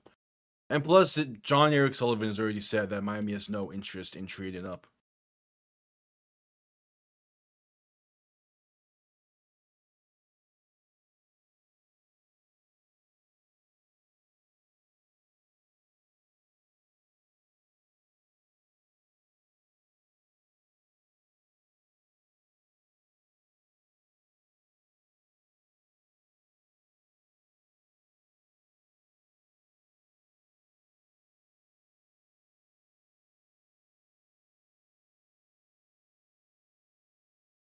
I'm not gonna lie to you, Alright, Blake. In my mind, it was still a bad pick by Miami. And again, the only way that would have been a bad pick is if they went Ty Simpson or a kicker / punter. Like, they found themselves in a really good spot at 12. And plus, again, they traded back one spot. They got to 12. They have 2 extra 5th round picks. They're gonna be able to add plenty of talent to this roster in this draft. And plus, this clearly showcases how Sully wants to build this team, and that is via the trenches first and through the offensive line. Because Miami's best offensive weapon right now is Devon Achane, a running back. So you need the offensive line to be top tier for the offense to have any sense of function next year as of right now. So it makes sense with how this roster is constructed and how they want to construct it going forward and who they want to build the team around, being Malik Willis and Devon Achane. Now, Ruben Bain probably would have been the pick if it was still McDaniel and Greer. But like, I think, but that clearly shows the difference between mentalities between the Greer administration and the new administration with Sully.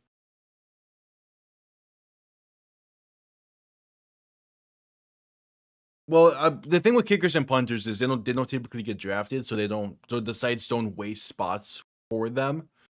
Instead, they just put them off towards after stuff. Yeah, but again, Miami has like 9 picks in the top 100. They're gonna get Willis guys to throw to. That's not gonna be a question.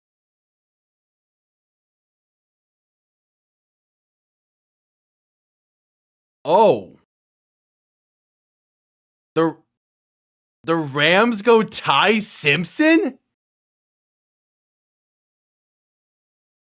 They take a page. They take a page out the Packers book, drafting a quarterback after your guy just won MVP.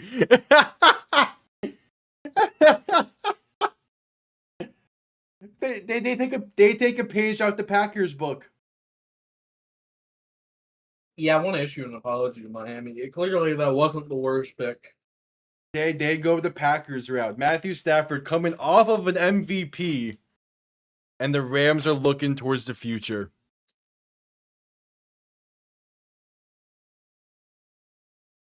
I mean, I'll give the Rams this. The question of when will they draft a first-round quarterback has been there for years with Stafford. Like, there's always been the question of when will they draft the replacement. I guess their answer is this year.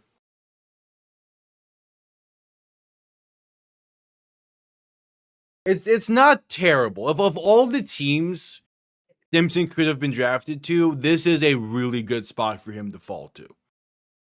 Still, though, at pick 13,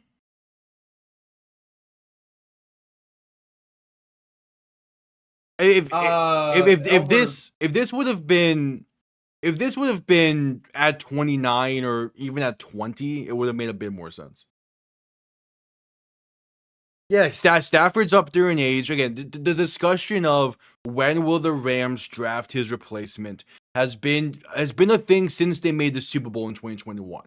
That has been a constant topic of discussion with the Rams. So that they're doing it now in exactly the same way the Packers did it, right off the MVP. Jay-Z during this? LA, I guess. I don't know. Jay-Z for LA? Dude, it's the NFL. He's a New Yorker. It's the NFL. Who knows? And the other thing is, like, again, the Rams don't have a lot of holes as a roster. So why not think ahead and build for the future? Because the Rams know for a fact they're never going to be in the top 15 again for the next 2 to 3 years.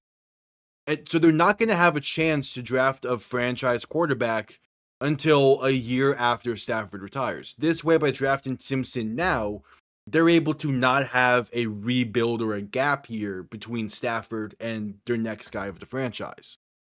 They're able to have a seamless transition with Simpson learning under Stafford, a la Rodgers learning under Favre or Love learning under Rodgers. There's a reason why the Packers seemingly never have a down years, because they do this constantly.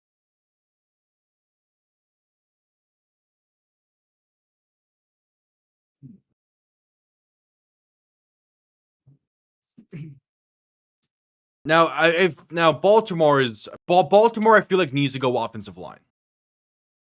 Because they lost Tyler Linderbaum in the offseason to the Raiders. They need to go offensive line.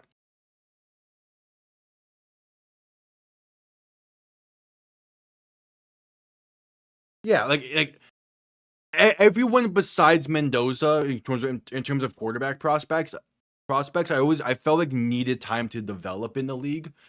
So Simpson going to the Rams in the first round is a great spot because one, again, he gets to learn under someone who just won MVP and someone that has been a mainstay in the league for close to 2 decades at this point. And it's good for the Rams because they get his 5th round. They get his 5th year option. So they're not going to be forced to pay him in 3 years when he maybe only has 1 year as a starter. So it gives the Rams time for him to develop. It's a good pick if you think about it. It's just I feel like at 13 it's a bit high even with that, but if any team there is someone who's falling here. But again, the Rams did not need Ruben Bain. They were never going to pick him even if he fell. Because they already have 4 defensive linemen that are young and are going to be up for a payment soon. Like the Rams were always a good spot for Fitzsimmons to fall. I just didn't feel like 13 was when he was going to go. Back half of the first round. Back half of the first round, sure. But 13 bit high, but I do get the logic.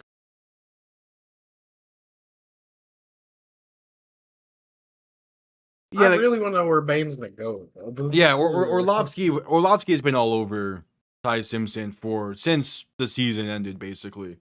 And like I get why he was, but again, Ty Simpson's just he needs time to develop. He needs more time in the oven. Whereas Mendoza, he's gonna start right away for the Raiders and do a damn good job with it. Ravens go guard out of Penn State. Yeah, so they go offensive line. They go interior of the offensive line. I am not surprised by that pick at all. So now it's time for Tampa.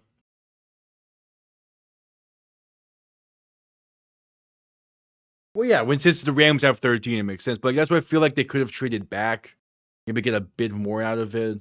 I guess part of it is they were scared that if Simpson fell to 16. They were scared the Jets were going to take him, which is fair. So instead, they just get him at 13 and stick with it.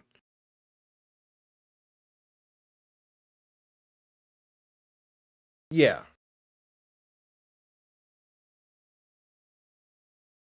I guess it's similar to what Miami did. I feel like if they could have traded back to 14 or 15, they would have, but they didn't want to fall back towards pick 16 or 17 because they couldn't afford him falling to the Jets.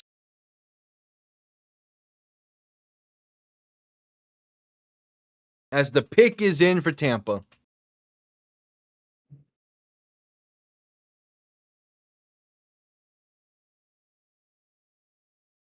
Are we heading to another commercial break here?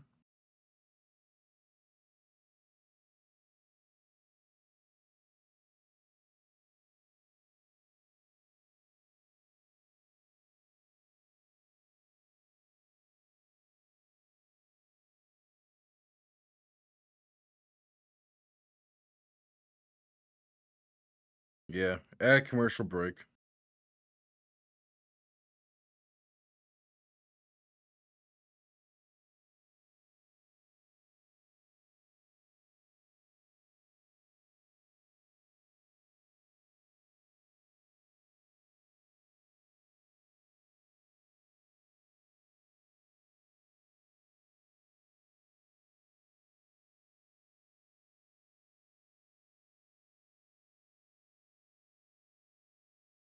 Yeah.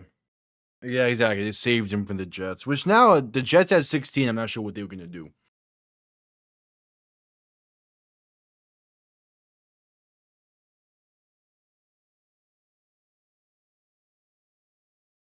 I still can't believe Geno Smith is back with the Jets. That's going to be something.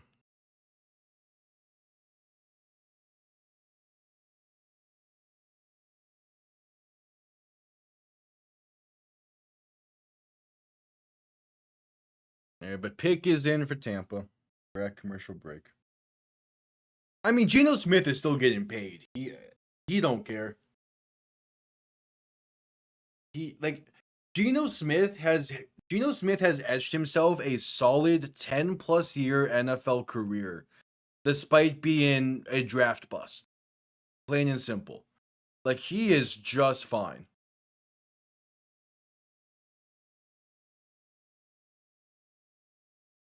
If he has to play a year with the Jets, so be it.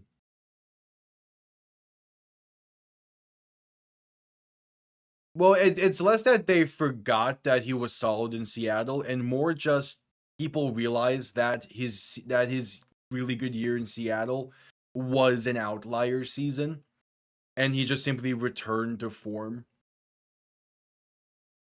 But still, again, like Geno Smith is going to do exactly what the Jets want him to do, and that is simply get us a top 5 pick next year.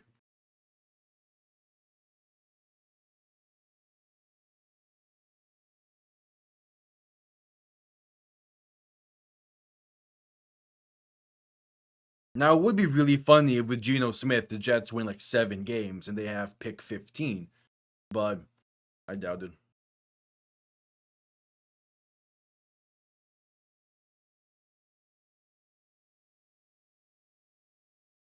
It is. It definitely is, but at the same time, I mean, at the same time, you do what you do. You can only do what you can. No, like, and obviously, like the Jets aren't gonna purposefully be tanking. They're just gonna not build a really good roster. But like, the Jets as a franchise are in such a weird spot, and they have been since they won the Super Bowl in '69. And they've just been in a very rough spot. And it doesn't really feel like there's an end in sight for the Jets. Unless they can finally get their first overall pick. That's the thing with the Jets. They haven't. I think the last time they drafted a quarterback in the top 5 might have been Chad Pennington. Well, but say like Darnold, obviously, but like in terms of drafting a quarterback that like truly felt like they had something, would have been Chad Pennington because they won the division 2 years into Pennington's career. Like, aside from him, like the Jets haven't really had anyone.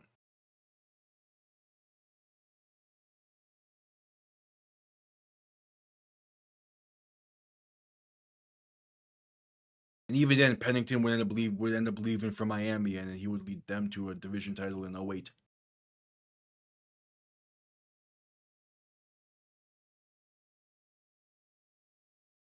All right, pick is in for Tampa.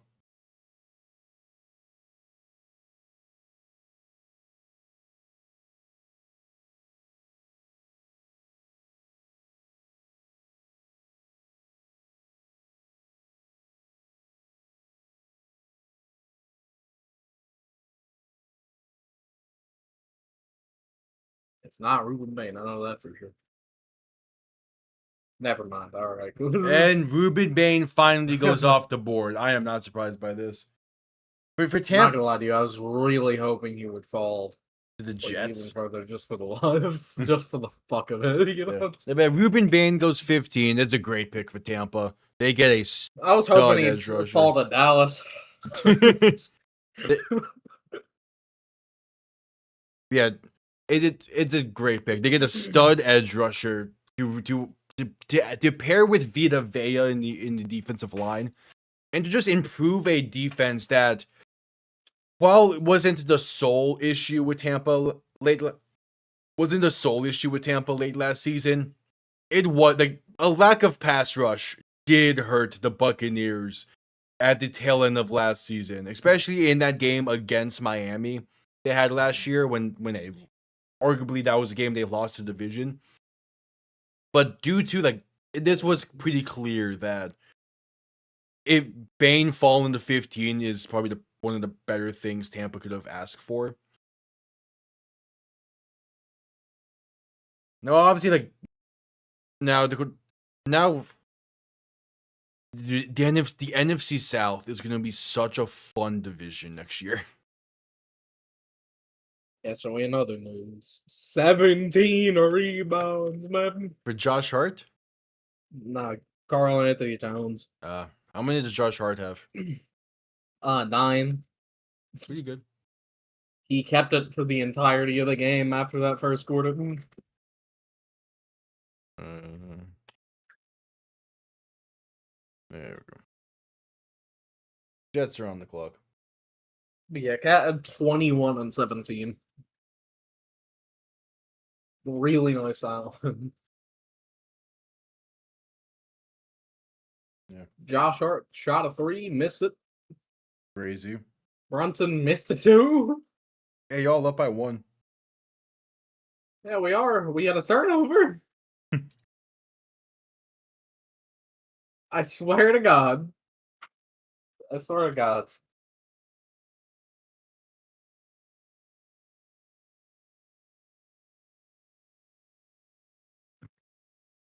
Yeah, I would not be shocked if Miami trades out of pick 30. If the board doesn't fall their way.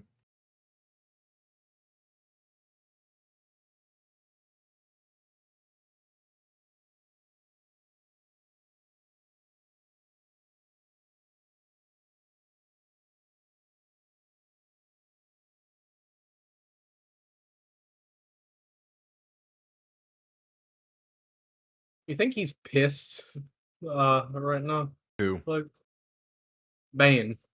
Oh yeah, I'm sure he's pissed. He was expected to go in the top 10, if not top 5. So he's pissed. He's gonna have a chip on his shoulder, in Tampa. He's gonna be playing real. He's gonna be playing real angry for them, and that's what you want out of an edge rusher.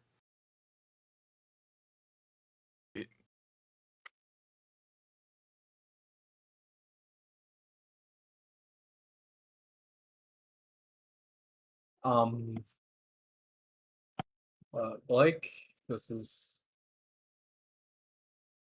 Yeah. looking rough.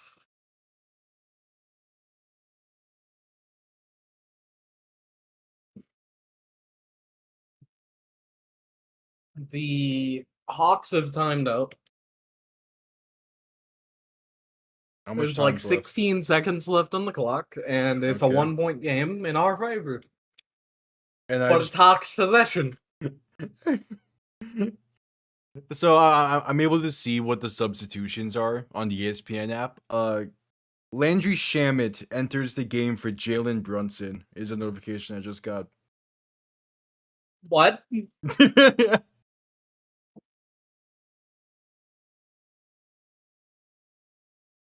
Well, yeah, obviously he's happy he goes to Tampa, but pissed as in he was expected to go sooner but fell. So it's chip on his shoulder for Ruben Bain. And we're down by 1. Oh, Jets go Kenyon. Kenyon Sadiq out of Oregon, the tight end. They're gonna run a 2 tight end system this year, aren't they? They pair him up with Mason Taylor to be their main 2 tight ends. All right, that's not bad. I'm so curious on what the actual idea is for the Jets next year, but I mean, you have 2 main options now in both your tight ends. You have Garrett Wilson's your main receiver, then you have Sadiq, who is pretty much there's a massive slot receiver that plays tight end. And then you have Mason Taylor, who's also a really solid guy. Yeah, it's not a bad draft. All right, this puts Detroit on the clock.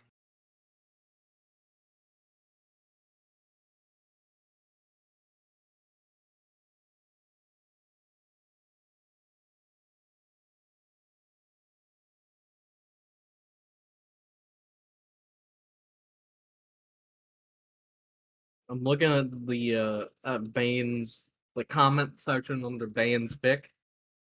Yeah.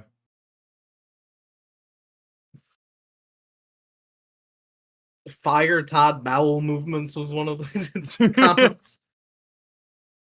Tampa fans have been asking for Todd Bowles to be fired for years. It don't mean anything. I'm not sure with the Lions either. A couple Rams fans are pissed. Not that surprised there.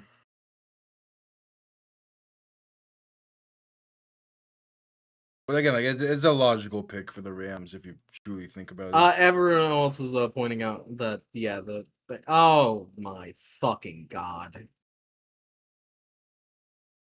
Did y'all lose? Brunson got a turnover in the fucking last possession. Crazy. So the Hawks lead the series 2-1. Down against the fucking. If y'all are first round exits this year, you need to blow Down it up to against some the degree. 6th seed. Hey, 6th seed. it could be worse. You could have been Milwaukee from a few years back when they were down to Miami when they were the 8th seed. Cat had 21 and 17.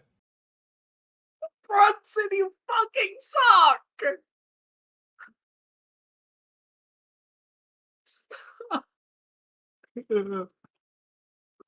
That's honestly, I could see the Lions doing something like that.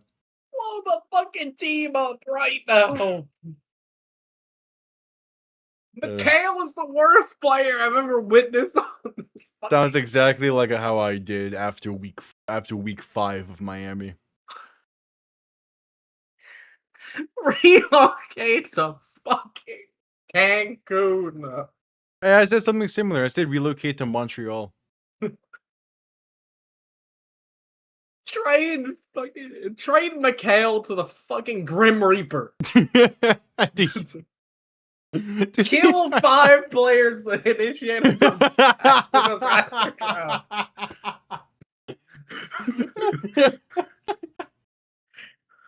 I can get the exact 5 people you need to murder in Goldwood. Jalen Brunson, Josh Hart, Mikal Bridges, Mitchell Robinson, and Jeremy fucking Sowon.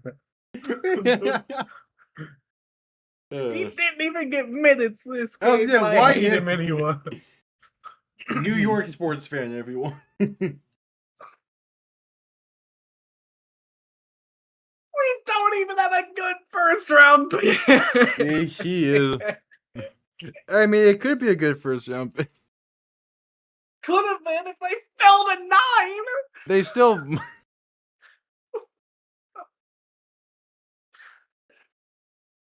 I hate this. Or trade for fucking Cooper Flag. I don't care. You're not going to be able to trade for Cooper Flag. I can't believe we didn't get Giannis. Hey, you still might be able to in the offseason. No, you're forgetting something, Blake. The Knicks dropped out of the Giannis trade race because they thought we'd win this year. Well, instead we're down against the Hawks. Well, that's just them being stupid. Also, I do not believe the Wizards pick We're can down fall out. against some Jalen Johnson-led Hawks. Dude, the Hawks traded Trae Young thinking they were going to tank this year. We got fucking 21 dropped on us by a guy named Cum Buckets. Hey, put some respect on Jonathan Kuminga, okay? After that performance. Jonathan Kuminga. Onyeka Okongwu beat us, bro. This washed motherfucker. Nikhil Alexander Walker beat us. Fuck Trae Young. I can hear the agony and disappointment. Yeah. That is all of New York right now. CJ McCollum is a domestic terrorist. Okay. Jeez. Goodell is on the stage for the Lions pick.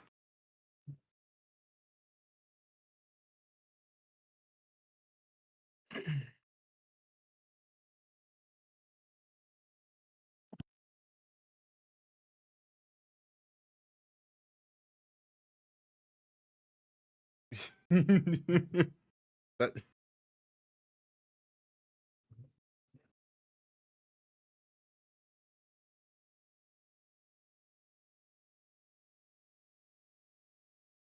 Yeah, so anyway, we'll see what the Lions pick. Yeah. Hope the Lions get a good fucking player here. Hope they do real good. The passive aggressiveness in your voice. Yeah, fucking Detroit sports can fucking better than us. I hate the shit so much. Detroit goes Blake Miller out of Clemson. He looks fucking ugly. What? What? What? Where is he on I ESPN's don't big know, board? man. What do you think, Tiva? What does ESPN have him listed at? Where is?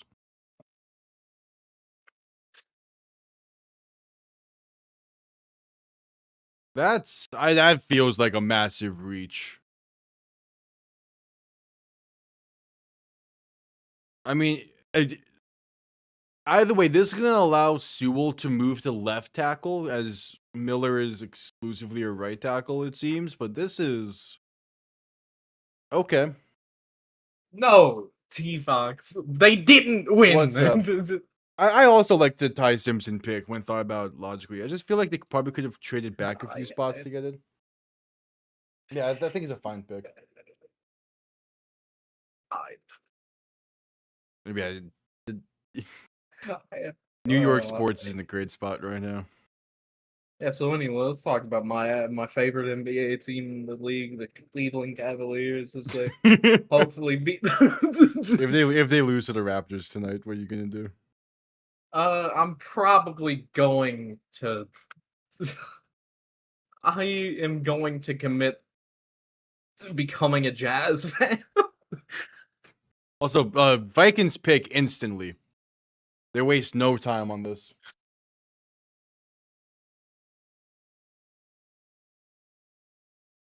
They go Caleb Banks, Nova Knicks, D my tackle out of ass. Florida. All right, they improved the interior of the defense.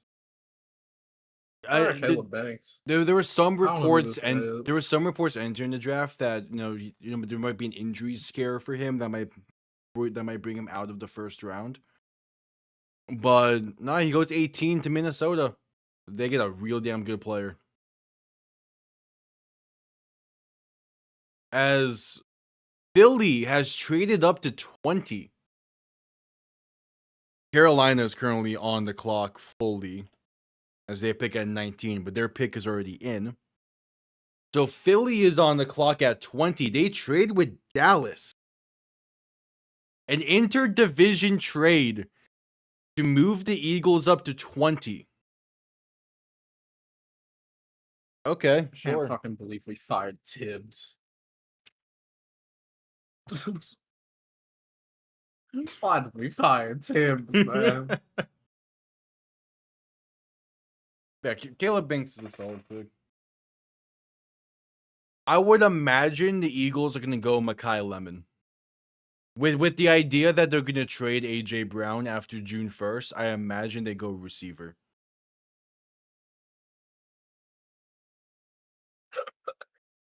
Like, I gotta send you something real quick. Bad. Is it Knicks fans losing their mind?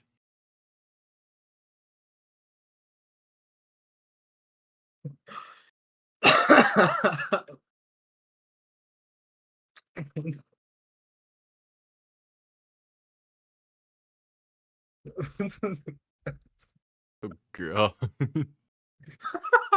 I can't.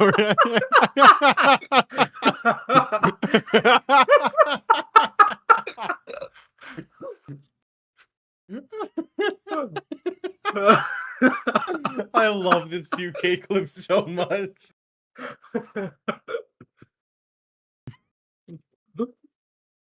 Alright, yeah, so the Eagles traded up, and in order to do so, the Eagles get pick 20 and a 7th. Cowboys get pick 23, 114, and 137. So an interdivision trade has the Eagles on the clock. All right.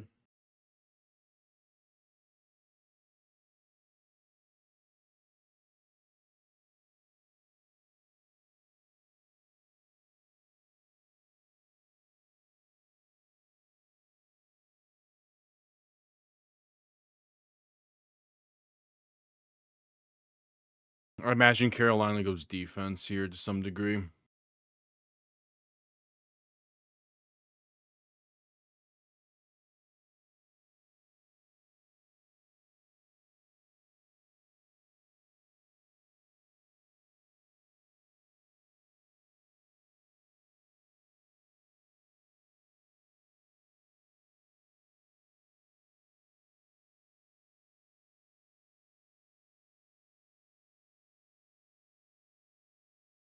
Yeah, but we're at commercial break as we await the Panthers' next pick. Panthers pick.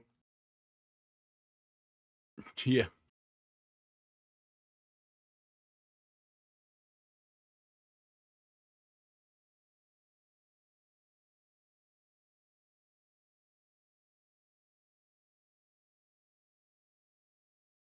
Yeah, a lot of Dolphins fans are reasonably not too happy with the pick, but I feel like a lot of that is just instant reactions because Ruben Bain was available. I'm cool with Caden Proctor being the pick first because Austin Jackson, for as good as he can be, he's just not healthy. So getting somebody that can come in and compete for that right tackle spot is going to help the team one way or another. Because either it means you have good depth at tackle, or you just have a new cornerstone tackle. And there's still plenty of edge rushers available, still plenty of other positions groups available. And also, this just isn't the year for Miami where they need to be thinking about guys that can compete and not compete, about people needing to be ready for a playoff run. Like, Miami's going to be bad next year. No one's going to be surprised by that. This is simply a draft to just add pieces to the team.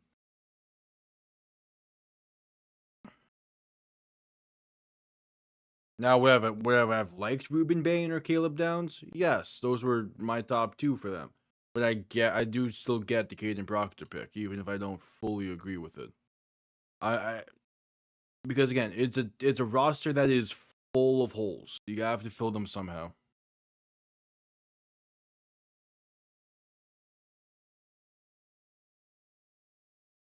All right, Carolina, who's the pick?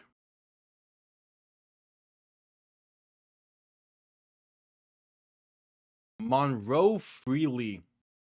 Or Monroe Freeling. Tackle out of Georgia. Offensive linemen are going crazy in this set. Okay. And plus, this is also a good thing. If you knew you wanted an offensive lineman, you started the trend of offensive linemen being picked. Because now you get a true talent at the tackle position instead of someone in the third or fourth round that just isn't going to be worth it.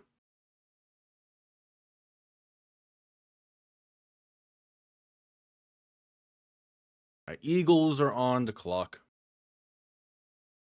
I can't believe that we only played Jordan Clarkson 16 minutes and played Kyle Richards fucking 20. We played Josh Hart for 30 minutes. I mean, He had 2 points. Yeah, but he had what, 10 rebounds? 9. Okay, that's still okay. He had it for the entire fucking game from the first quarter, Blake. For 3 quarters, he did nothing.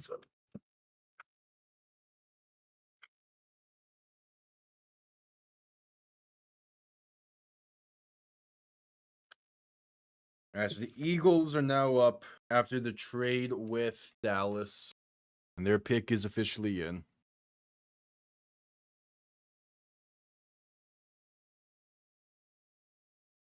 Again, I would be surprised if this isn't Mekhi Lemon. And look at these motherfuckers, man. Yep, Eagles go Mekhi Lemon out of USC, wide receiver. This means that AJ Brown's going to be traded this offseason. He's going to be traded at some point. I don't like seeing the Eagles do well. They won the Super Bowl 2 years ago. The Eagles are setting up even for 2 years ago, or was it like it was 2 years ago.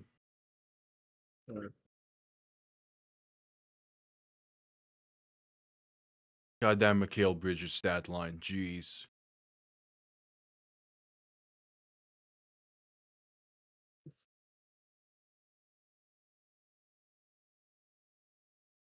Oh God, what did Pee Wee say about this?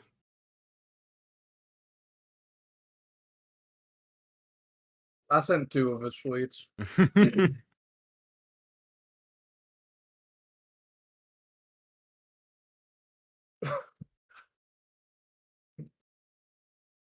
like most Knicks fans, he's upset at Mike Brown specifically. Yeah. Me included in that, by the way. Cannot believe we lost Tibbs for this guy. How did we lose Tibbs? You fired Tibbs. It's on you. This on No, it isn't. It's not on the fans. We love that guy. the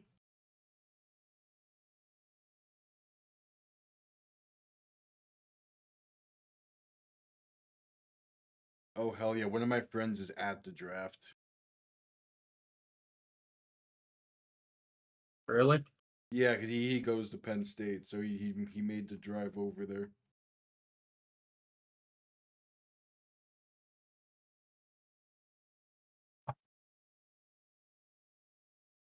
Personally, yeah. All the Knicks fans came together to pay for his buyout.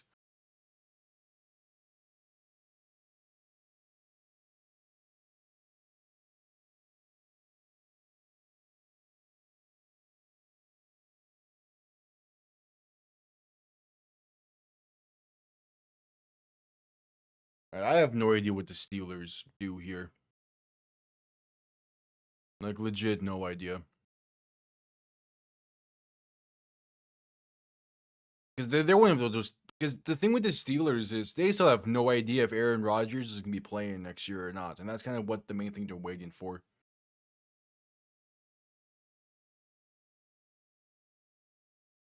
Who knows with the Steelers? I could see them going with a ton of different options. You remember when Brunson took a $1 million pay cut Yeah. for Mikal Bridges?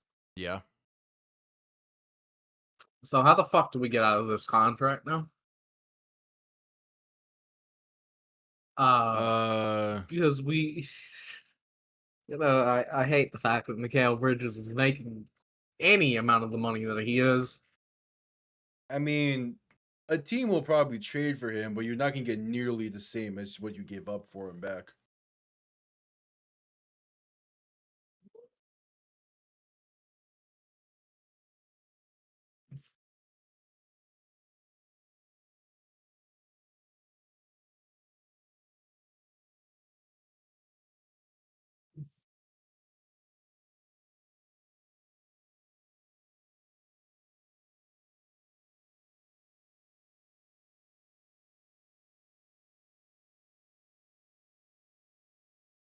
What the fuck did you just send me? All right, pick is in for the Steelers. Fuck you. Well, it's lunchtime for CJ McCollum. Actually, more so dinner time since it's 10 p.m.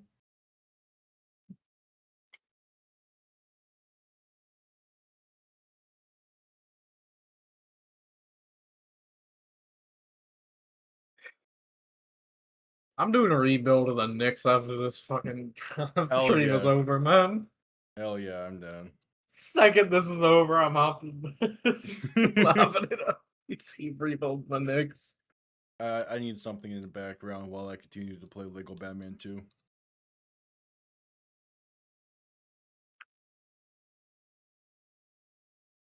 Alright, they're doing this whole presentation for the Steelers as the draft is in Pittsburgh. Imagine they draft like Carson back.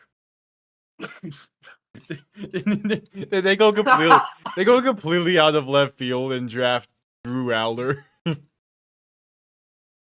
It'd be really fucking funny. It would. This entire crowd is full of people who fucking you're probably 6 chance. If they make a bad pick, he's getting booed out of the building.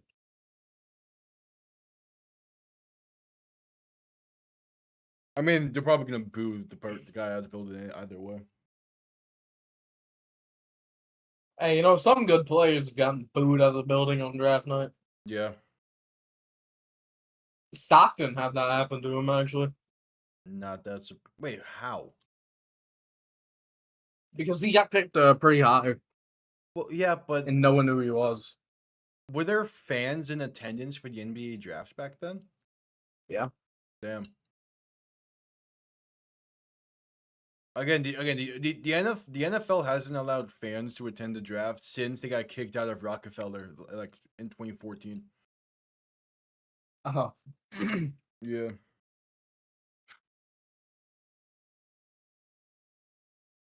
Yeah, Stockton was picked 16th in that draft.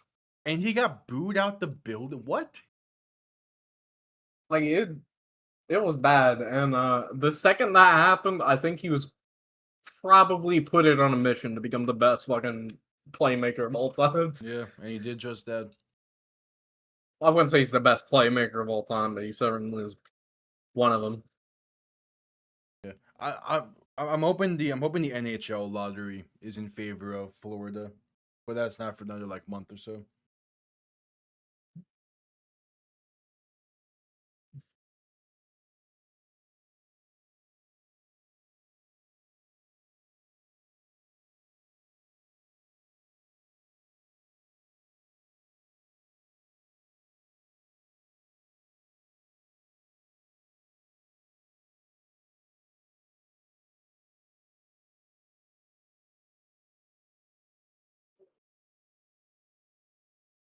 All right. All right.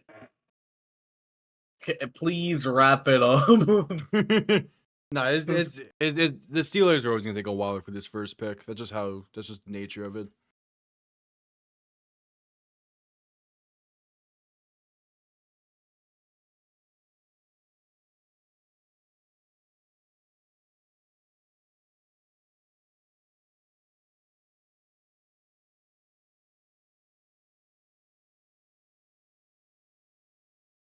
All right, they bolstered the offensive line. They go tackle out of Arizona State. Who the hell is this guy? Another solid tackle. There's been a ton of offensive linemen go in the past 10 picks. Imagine they do all this. He's not even like anywhere near a star player. Yeah, we'll see with that. The Chargers are on the clock. Shout out Max. God, that Steelers draft room looks terrible. What? Come on, put a little more effort into it than that. That looks like a.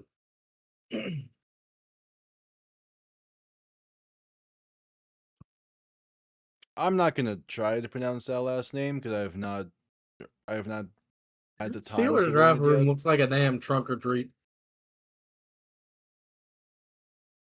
Yeah, well, that's also the Steelers for you. They're a successful franchise, but they're also a bit archaic in some of their natures. The Sixers spent 2 nickels on that draft room. Did I just say the Sixers? You did. They did too. I mean, the Steelers.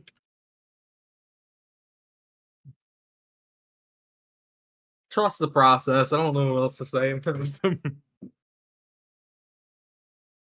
Trust the process. Draft Joel Embiid. Do nothing with him. Sign Paul George.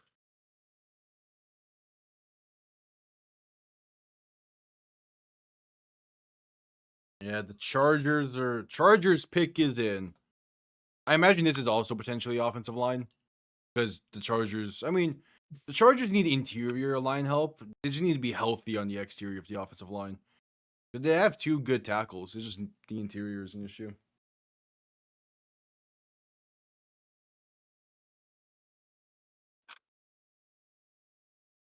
That does sound. The Chargers have consistently had really good uniforms.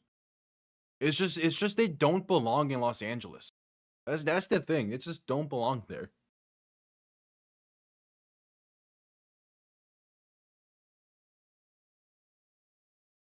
But their pick is in.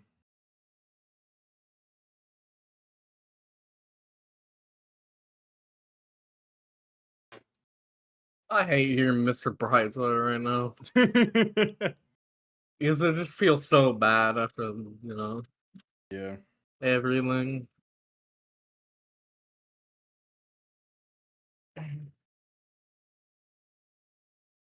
I'm not doing just fine, fam. I want to go back in the cage.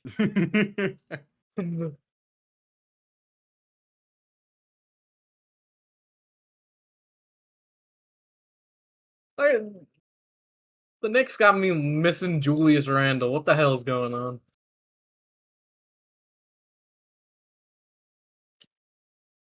What is this Stockholm syndrome I'm feeling for Celtics Julius the same. Randle?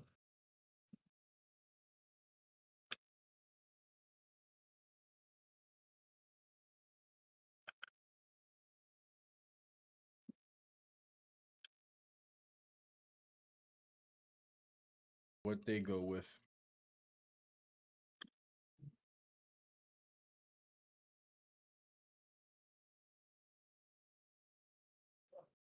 Oh, okay. The other Miami edge rusher I was expecting in the first round. McDaniel continues to be drafting edge rushers first round. He loves it. Akeem Mesidor goes 22 to the Chargers, and McDaniel continues his trend of drafting first round edge rushers. Good to see something's never changed. All right, Dallas is on the clock.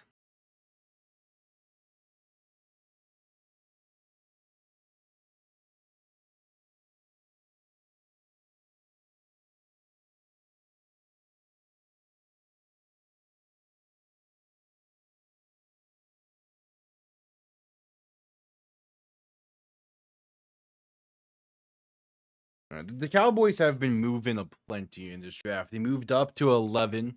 They moved back from 20 to 23. The Cowboys have just been constantly a move in this draft. Let's see if they continue. Although I think they'll just stay put here.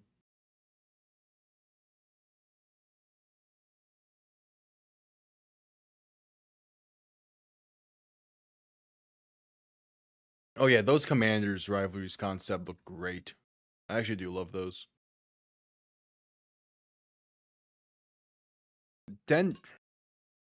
Those Denver ones as well look nice.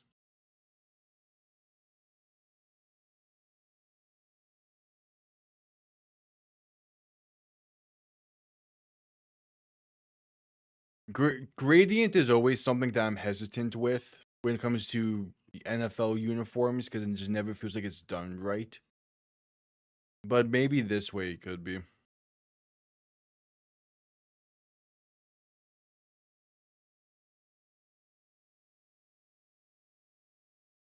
Alright. The Cowboys pick isn't just in. Yeah, they're deviating from how other teams have gone so far. So they're probably still fielding calls.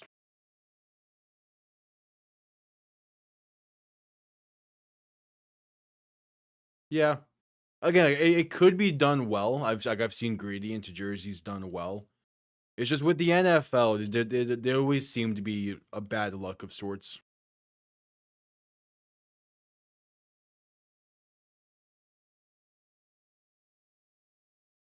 But who knows? We'll see.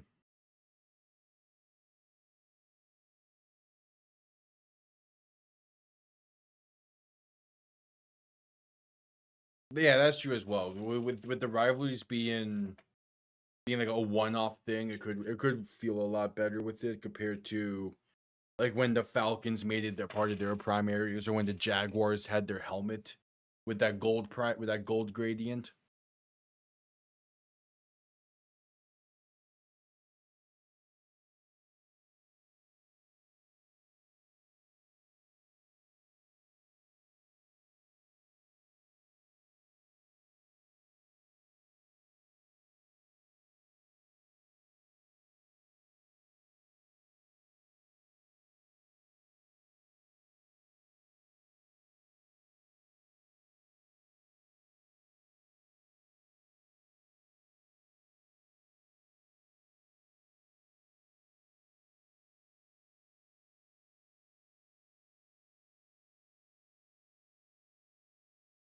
Yeah, pick is now officially in for Dallas as we're at commercial break.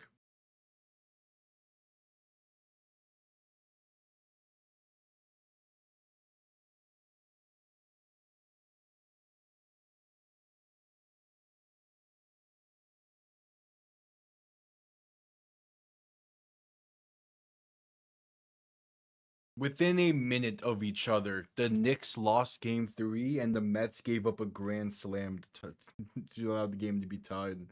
It could not be a worse night for New York sports. I think the cherry on top would be whatever happens with the Sabres tonight. They won, okay.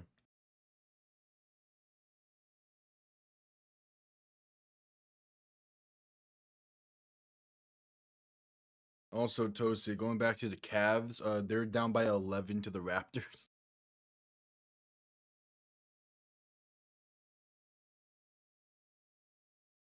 So, Blake, is there anything good that's allowed to happen to me today? Tennessee selected Carnell Tate. Is there any reason to keep going? Yeah. There's always game 4. Thank you, Blake. It's only a 2-1 series. There's still time.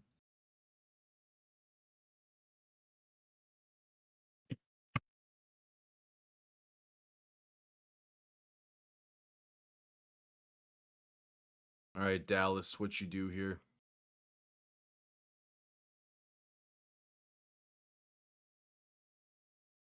There's still a team that I expect to go defensive line at some point.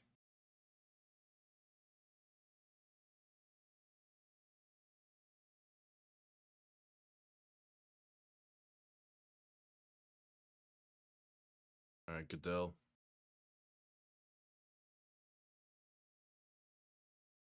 Malachi Lawrence. Fuck yeah, baby. I wish he fell to Miami, but I'm glad he's a first round pick. He more than deserves this. Malachi Lawrence out of UCF is going to try and be the proper Micah Parsons replacement in Dallas. Hell yeah, man. He absolutely killed it at the combine. He's killed it all 4 years at UCF. Fantastic edge rush talent. He's going to fit in perfectly for that Dallas defensive line. And I mean, this was their plan all along. If they're able to get safety and with their first pick, then they can get Lawrence in the second pick, and it's perfect. Malachi Lawrence is such a good talent. Again, I wish he somehow fell to 29 through 30 for Miami, but that was always a long shot. Him going to Dallas, though, that's going to be nice. Good for him, man. He more than deserves it.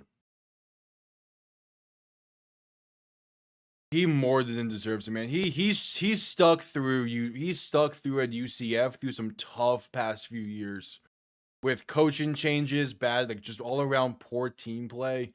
He was always a bright spot for that UCF defense and a true leader and captain of that defense. More than deserves going in the first round. And he's gonna fit in. He's gonna do fantastic stuff for that defense. Good for him. Good for him. Similar to RJ Harvey from last year, I'm going to be rooting for him every step of the way, even if it means rooting for the Cowboys.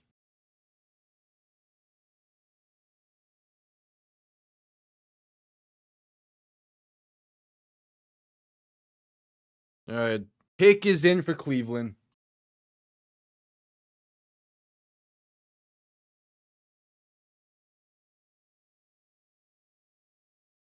Yeah, I could see the Cowboys taking a similar approach with their rivalries uniforms of just being in your face with being the Cowboys, because that's just how they are as a team.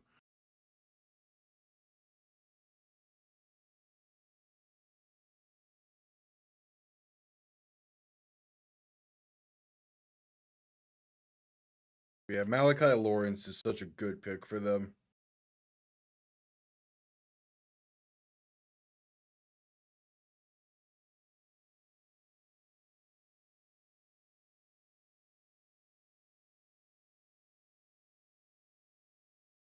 Yeah. I would not be surprised if they go a Steagles reference either for their rivalries. Same way that I could see Pittsburgh doing like a card pit reference from that one year.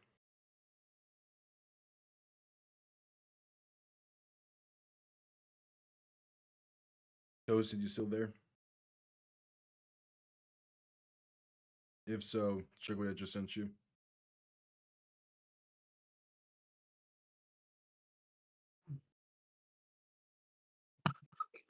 Good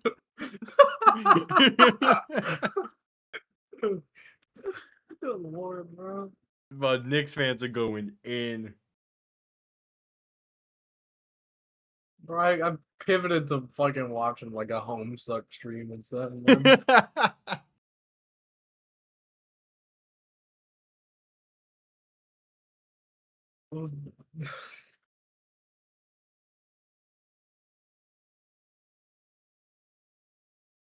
Sports don't got me to the No, no. none of them, bro.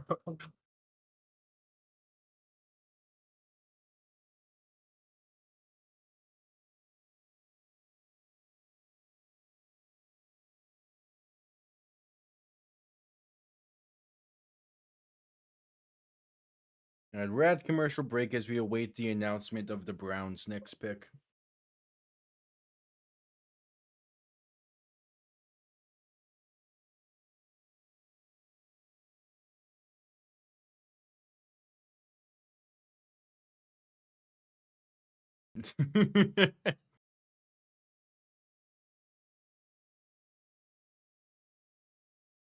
Yeah.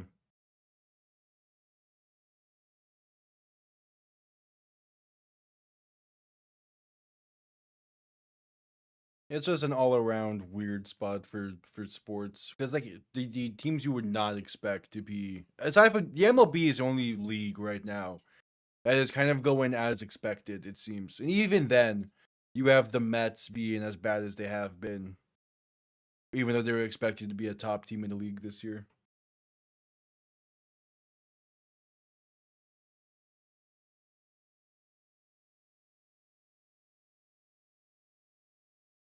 All right, we're just back from commercial break. Let's see what the Browns do here.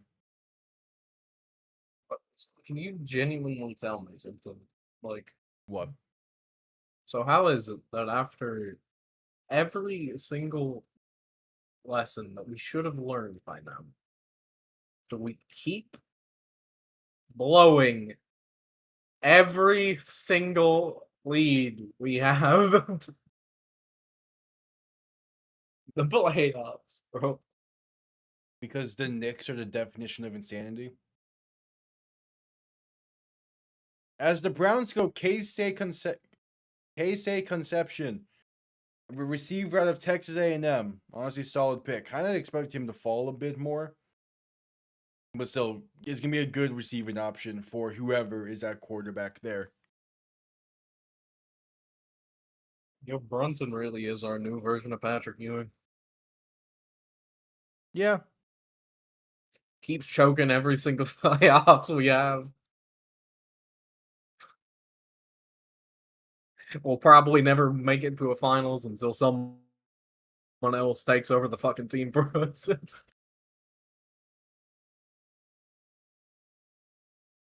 And yeah, it's just a question of who will be our Latrell Sprewell.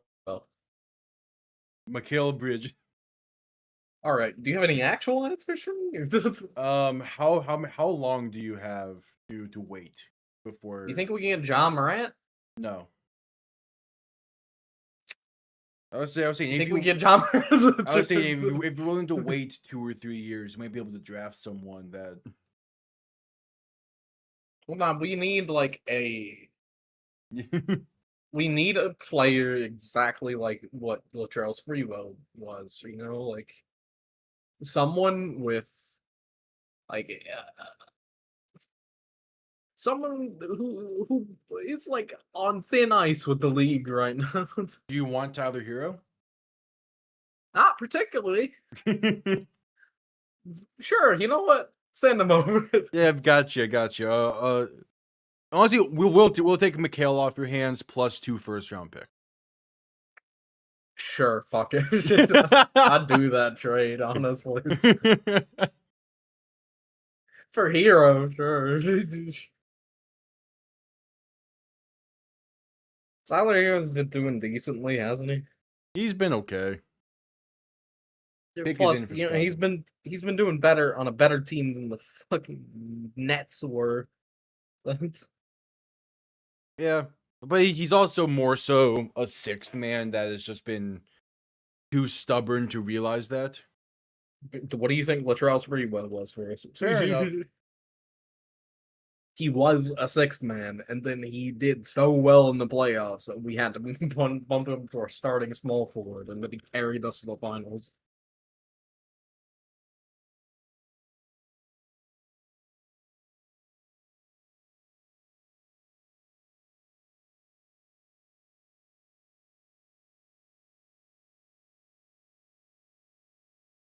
I did a rebuild earlier just for the hell of it. Yeah, Yeah, I was able to get Sprewell a couple rings. nice. I did a Jordan era. I started out with Chris Webber. I traded him for Kobe.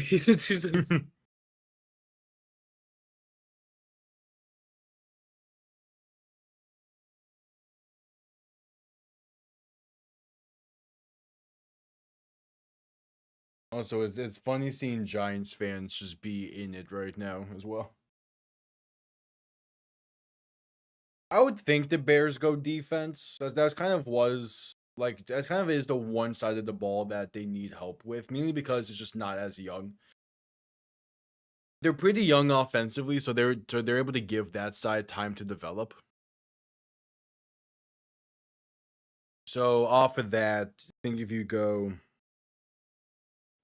I think if they go defense, they're in a pretty good spot. Oh, as off the bottom ticker, the Houston Texans have traded up. They're on the clock. They trade up 2 spots with Buffalo. Just look at the stat line Cat had, and keep in mind this was with a loss. We lost. He tried his with best to cancel out this Mikal man Bridges. doing this. He was fucking trying out there. And so the full details.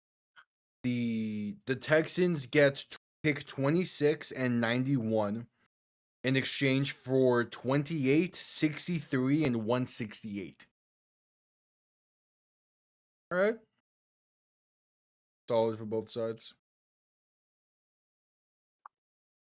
Hey, look at this one.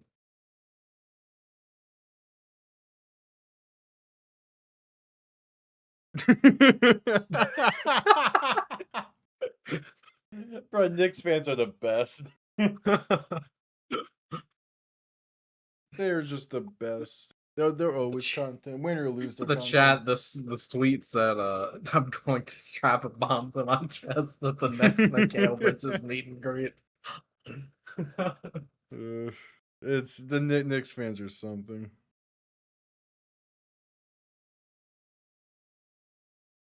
Yeah, I would imagine Houston goes offensive line. They kind of need to. I guess the only question would be who's available offensive line wise that they could be comfortable taking. I could also see them go receiver.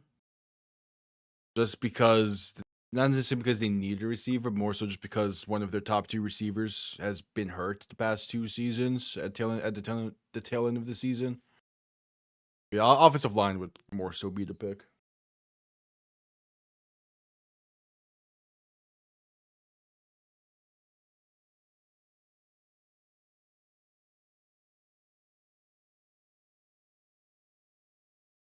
I can't even hate CJ McCollum. He's the GOAT, man. But Yeah. like,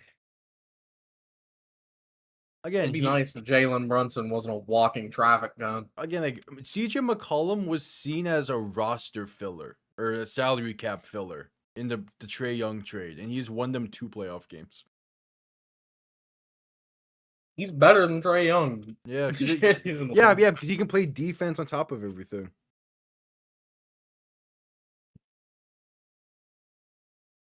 Plus, you know, he has actual playoffs experience. Yeah. With Damian Lillard. Oh, Bears go safety out of Oregon. Dylan Thieneman? Yeah, but yeah, they go defense. Not surprised. Again, just It's the one side of the ball that is I wouldn't say the weakest, because they were in the playoffs last year to win the division, but like they needed to get a little bit younger defensively. So I'm not surprised by this. And that leaves the Texans on the clock. As a Chicago fan I'm following, do you think you'll be happy with this pick? Probably. I don't know. The tough thing is so many of the reactions you see right now from fans are instantaneous reactions, and those are never the greatest.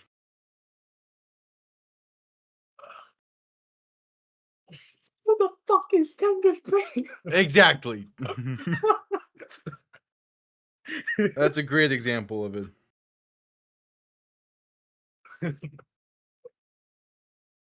What the fuck is Genghis Khan?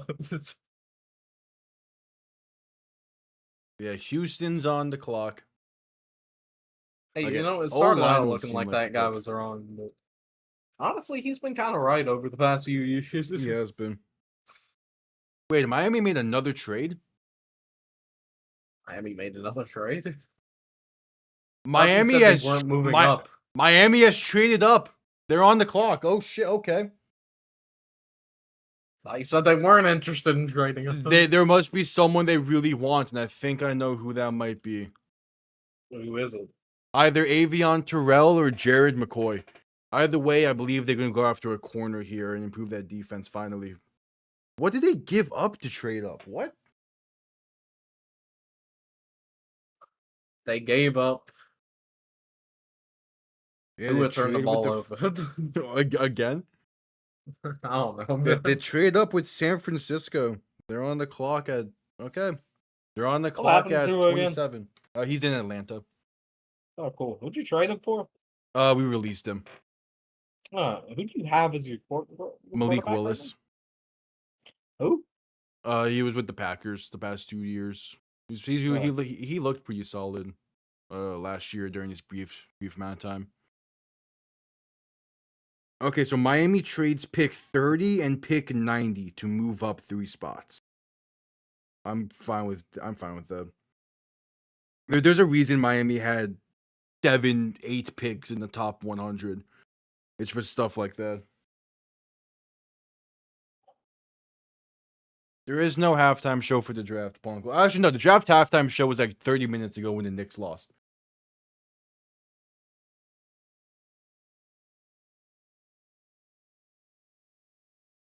Yeah, there's no draft halftime show. It's gonna end in a couple of weeks. Again, the draft halftime show was Toast's reaction to the Knicks game. And what am I, just a clown for you? No. But you are a Just Knicks. a jester for your amusement? No, but you are a Knicks fan, so it's kind of one and the same. I want you to die. I'm in the same boat as a Dolphins fan. I hope Miami just crashes and burns next year. I mean, they're probably going to, so that way they can get Arch Manning. Punk, do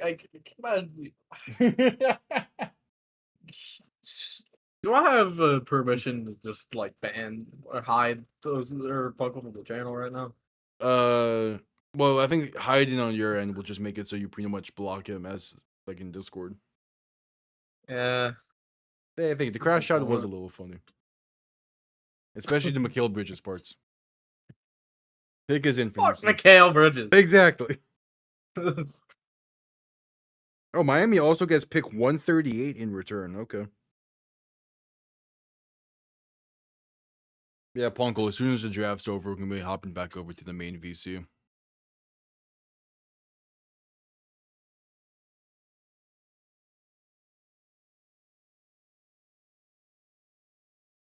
I really do need to start doing reactions to NBA games on here.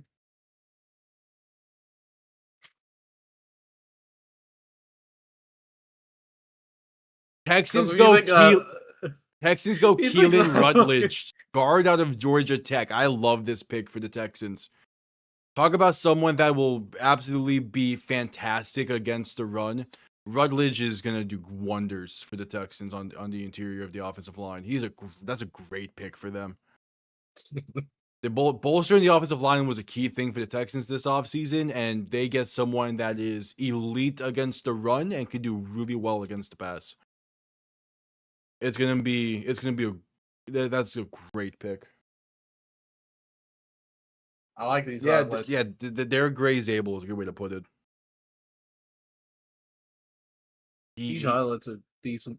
Yeah, he knows how to get to the second level. Again, Georgia Tech's offense the past 2 years has been fully run the ball, and the Texans are going to want to do something similar. They are better when they're able to run the ball, so it's going to help them out tremendously.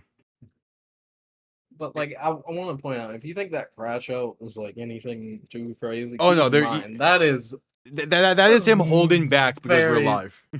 This is a held back one. If I was to do like an actual stream of some of the worst losses that the Knicks have had, even my crash out the Dolphins games throughout the past 2 years, those have been tame compared to the one I did for the playoff game against Kansas City. I threw a chair during that game. That was bad.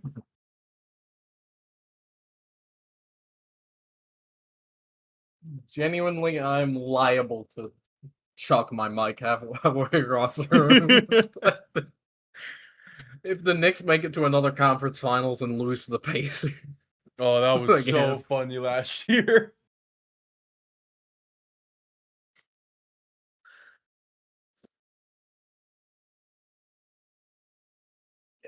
Yeah, that's another thing. If it was against the Pacers, my reaction would have been a lot more hate-filled.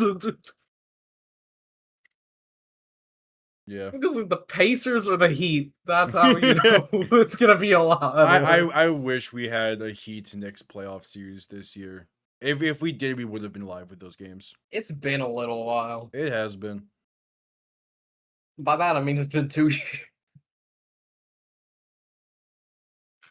We're at commercial break. When we get back, they're going to announce Miami's pick. It's going to be a corner. The question is just which one. Bro, Heat Knicks is such a fun rivalry because it's not even like the Pacers where they're just always destined to have us choke every single game against them. But it's the Heat Knicks is just a mutual curse between each other. Yeah.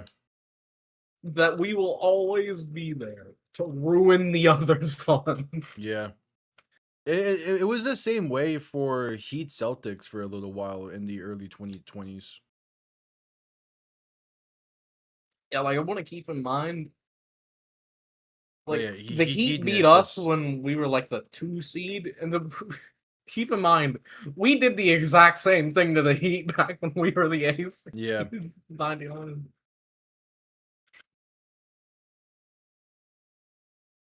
Heat Knicks is borderline historic at this point.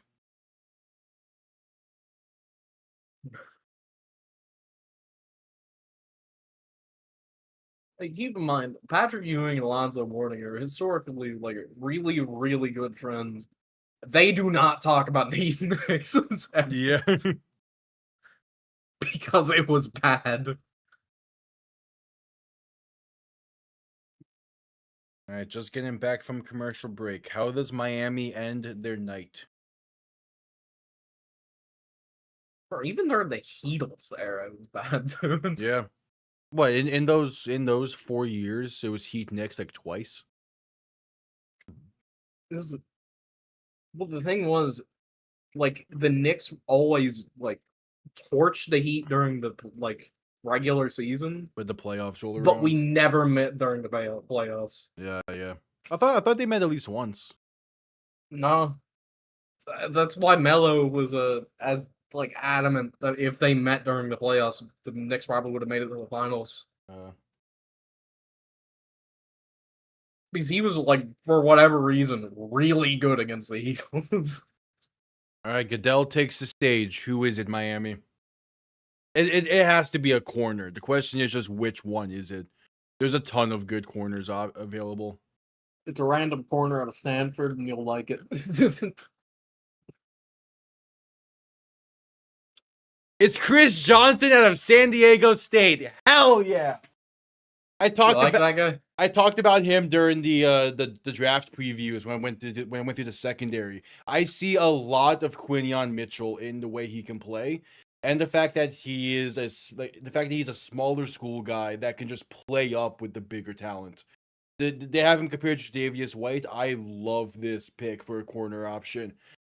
Still, as with most of the ones available, maybe a bit more of like a project guy, but that's fine because Miami has time to let these guys develop. But this is, I was secretly hoping Miami could get him in the second round, but him going here, I'm fine with this. This is a good pick. I've liked Miami's draft. Yeah, Chris Johnson, he during his time at San Diego State, he always felt like one of those players that was playing a level down for some reason. He showed that at the combine and at senior day that he can play up to the power 4 talents, and it felt like such a Halfley guy. So Halfley gets this guy. I love this pick.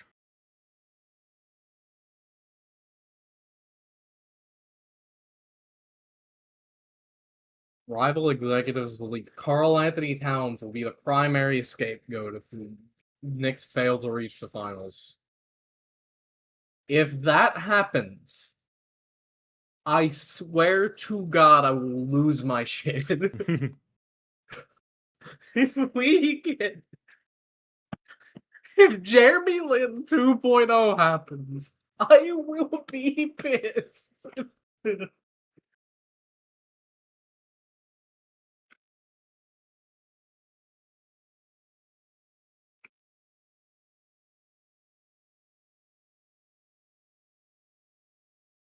And the Patriots are on. The Patriots pick is in. They had to trade up with Buffalo. Okay.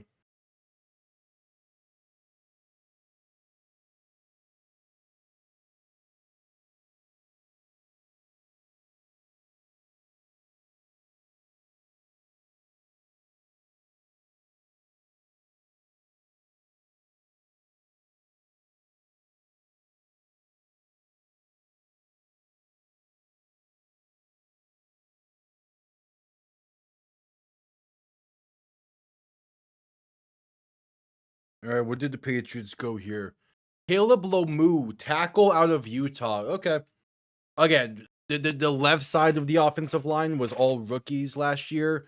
They played really damn well until the Super Bowl came around. This is someone to put over on the right side of the line and just improve that aspect as well. Which the right side of the offensive line was also very weak against Seattle in the Super Bowl. So I'm not surprised they focus on offensive line in the draft. And this leaves Kansas City on the clock.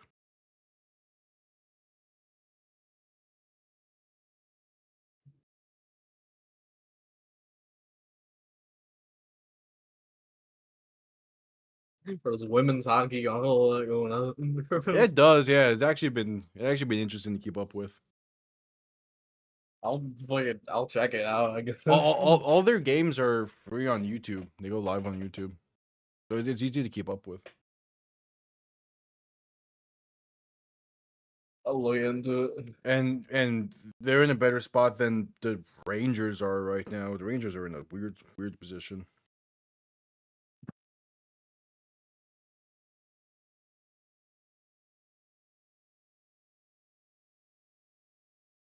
Your mom is a Chiefs fan, Tika? Yeah, we've been over this with them. We have? Yes. I didn't know. Yeah. I'm not gonna lie to you. The day any one of our friends reveals that they have a family member who's a Pacers fan, I'm forever gonna judge them for that specific reason. I wouldn't be shocked if Not in the Mill ends up secretly being a Pacers. He's probably an OKC fan. I'm not gonna lie. Yeah. I don't even mean that just because of bandwagoning. I mean that because, like, Shay. That's a UK guy.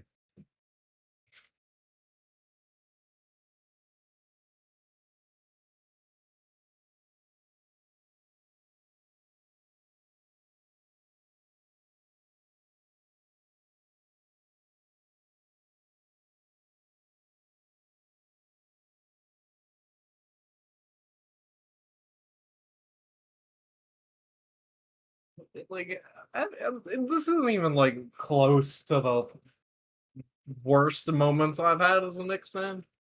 So I'm fine.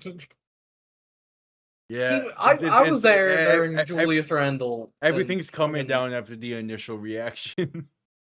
I was very much there during fucking Julius Randle being a just nothing for us.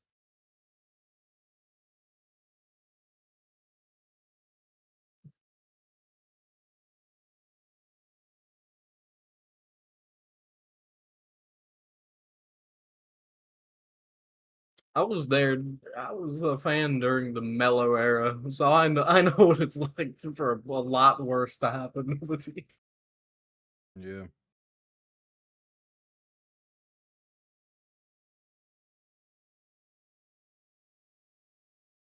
I forgot even the reason like I stopped watching for a while. It was something.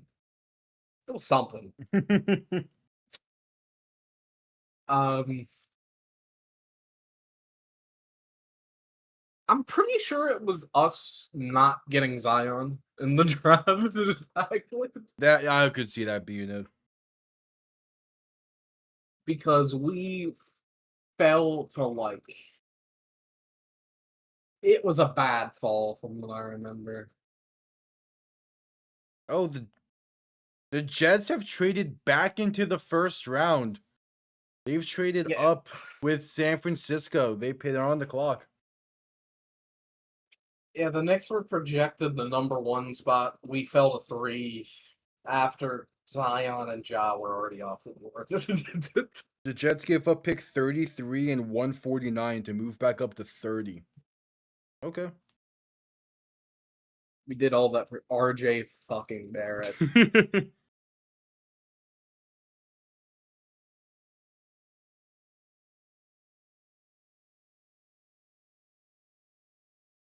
Yeah, but late start time for games does not phase either of us. Especially especially as I'm getting closer to the end of the semester, my sleep schedule is going to be off for a few weeks. Dude, I'm used to late starting games. Yeah. The Knicks was some of the Knicks games I'm pretty sure started like 10:30. Yeah. Especially on the West Coast trips that they go on. I have had Florida Panther games start at 11 p.m. that I've stayed up for. You know, keep in mind, Nuggets Timberwolves right now is just at the half. Yeah. Speaking of which, Nuggets are currently getting torched by the Timberwolves.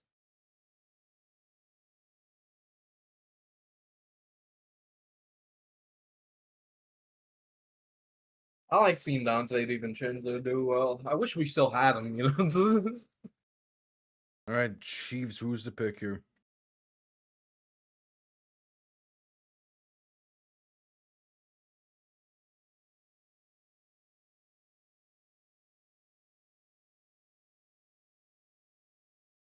Peter Woods, defensive tackle out of Clemson, trying to bolster the. They're fully focused on bolstering that defense as much as they can. And I don't blame them. Their offense is already in a decent spot if it can stay healthy.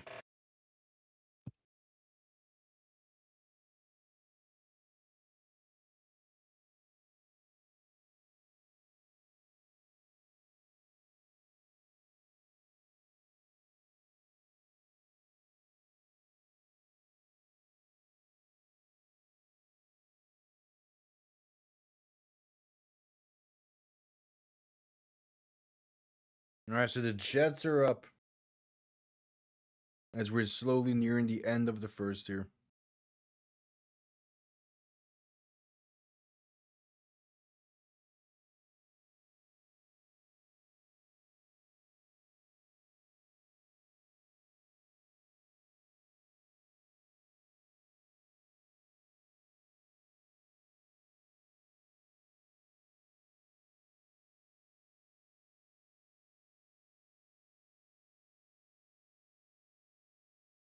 Oh damn! Yeah, I just found a Knicks Giants fan.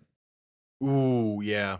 But Knicks, Giants, and Specifically, Mets. a Knicks Giants fan who really wanted Caleb Downs. Yeah. Oh God. And again, throw in the Mets on that, and you have someone who is in it right now.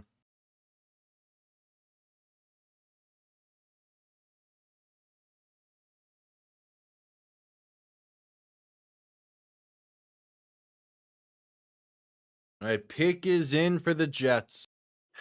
You want to see what their tweet about it before the draft was?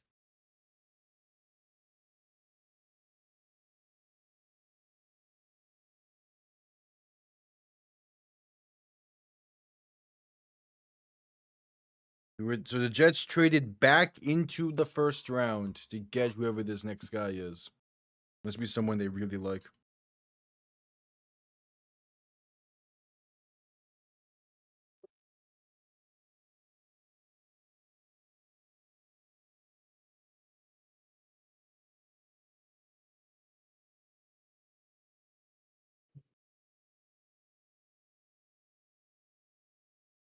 What you got?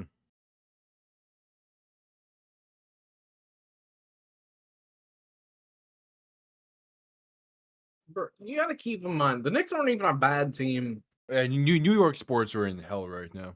This is just we are the 2 seed in the East right now. I want to point that out.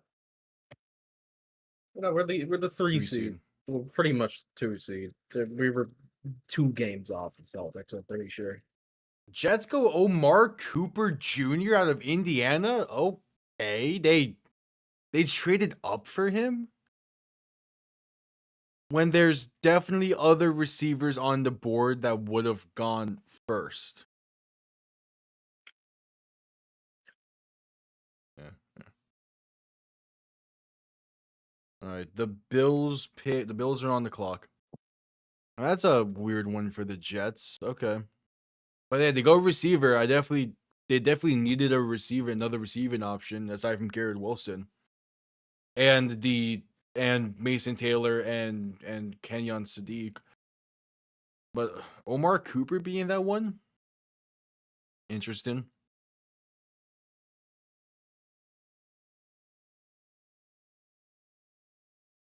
Yeah. Yeah, true. The Jets are pretty stupid. Like again, I get the concept of it, but like there's definitely other names I would have thought would have gone first. Every single one of the Jets picks in tonight have been them seemingly overthinking the obvious. But at the same time, like what fully do I know?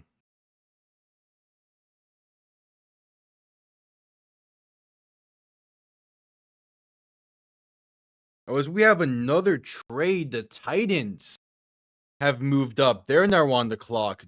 So the Bills have traded out of the first round for back-to-back drafts. The Titans are now up at 31. I mean, I like it because it means the Bills are not going to get a good talent. The Bills did this last year and didn't get one of note. So, I mean, I'm a fan of this. It means Tennessee Titans getting another pick. Yeah. Now, who do we even need right now? I would imagine defense is the way they go with this. Either defense or with the Jets having just passed up on David Boston, might go him or Denzel Boston. I mean, pick is in. Go 2 receivers in the first round and really bolster that side. It's possible.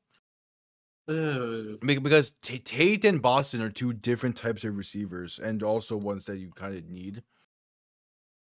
Because again, right. Keep in mind, I was like, aside from like the Titans don't really have a true receiving option, and even with having just drafted Carnell Tate, because you don't know how he's going to be yet. So receiver is a massive position of need. So getting 2 names is not bad. I'm still an Io Manor Glazer, so I think Io Manor would be good. I mean, he's gonna be good for them as well, but you need more than just him. Obviously. Yeah, Punko, we're all on the same page with this Titans logo. I hate the logo. It's still Yeah. it's still my NFL team, I guess. Yeah, we're all on the same page that this logo is just not it for Tennessee.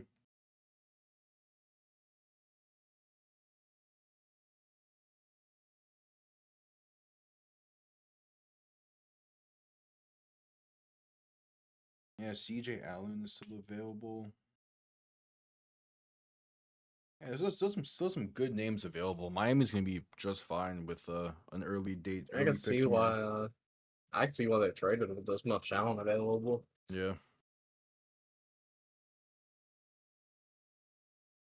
A couple of those will maybe fall to the second round anyway. So Yeah, good. Yeah, but yeah, Miami's still in a good spot. whoever they want, clearly they had to have expected Buffalo or Seattle to take. Yeah, which means do they go running back? No, they don't go running back. That would have been my only thought is that they think a running back that they would Maybe want. it was maybe San Fran or Arizona they expected. Maybe.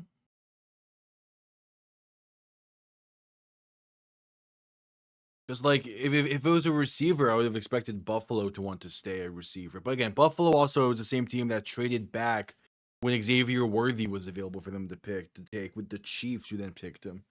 So who knows with Buffalo at this point.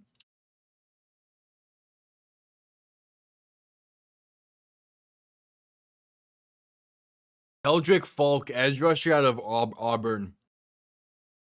Yeah, I get it. Solid edge rusher. Someone that better. Well, he's someone that I think he was the best edge rusher available, like remaining. He's someone that I've seen some mock drafts have him go in a bit higher. So it feels like a good pick, but it's one of those where I need kind of wait and see with them. I didn't watch a lot of Auburn last year because the SEC as a whole didn't really entice me, aside from like some of the bigger schools occasionally. Like Auburn was never really on like a national TV stage. A couple of the stats seem pretty good. Yeah. But all right. The final pick of the first round, the defending champs.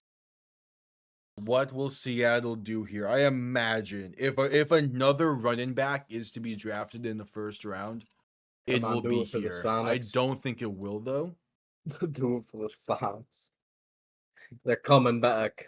So we gotta make sure Seattle sports is on top, I guess.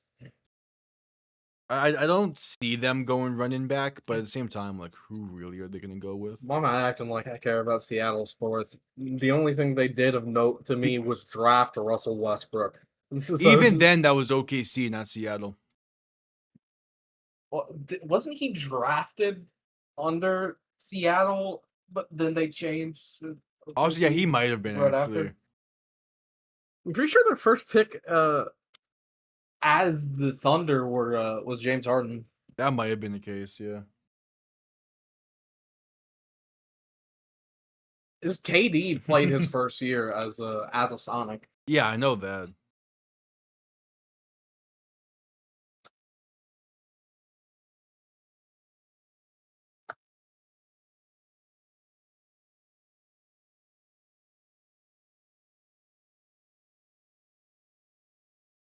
Yeah, the Bills traded down 3 times tonight. Very similar to what they did when they drafted Keon Coleman last year or 2 years ago. I forget exactly which one. I think 2 years ago. Yeah. Westbrook was drafted by the Sonics before they relocated. Okay. Still crazy to me that they relocated right after getting KD and Russell Westbrook. But they just objectively did not need the change of pace at all. Yeah. They were doing fine. I feel like there were other teams that would have been better candidates for that, like the Clippers.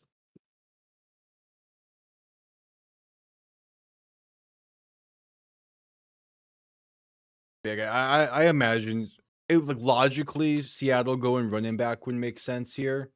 It's just do they feel they can get a good running back later later tomorrow, and just go best player available here?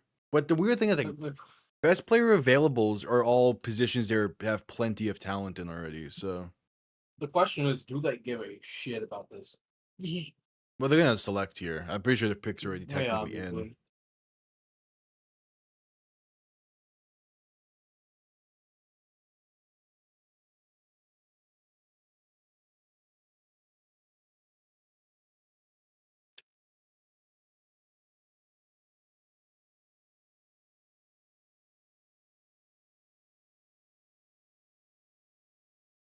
Shout out to this guy. Yeah.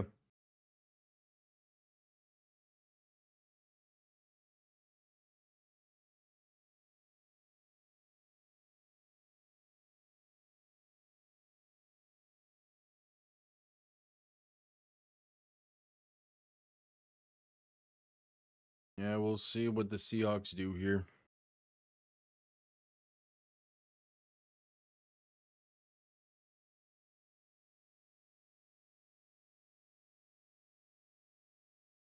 Nothing else matters. Who do you think is going to be the next Tom Brady out of this draft class? The next Tom Brady? I don't think anyone's actually gonna be at that level, but Did anyone think Tom Brady was going to be at that level? fair enough. You know what, Cade Klubnik, I'll say, has potential to be like a mid to late day 3 quarterback that blossoms into something.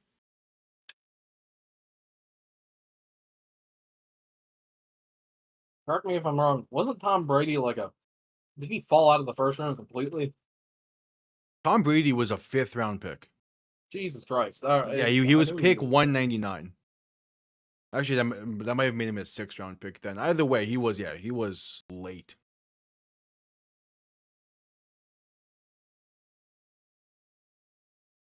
All right, here comes Roger Goodell. I know this from Jokic falling to the 2nd round during a Taco Bell commercial. Manu Ginobili falling to the 2nd round as well. Ben Wallace being completely undrafted. The scouts sometimes have no idea what they're talking about. Tom Brady was a second half quarterback in college. He would consistently enter the game for Michigan in the second half and lead them to comebacks. The fact he fell is less because of how he played in college, and more just because of the dumbasses that were coaching him in college, not playing him like they should have. That was just like scouts. And also scouts, yeah.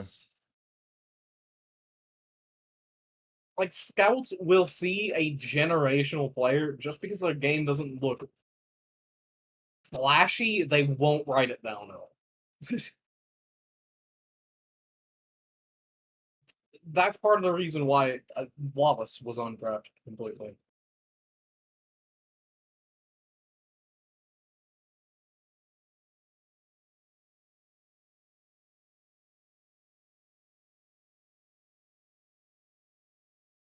All right, what's the pick, Seattle? The final pick of the night.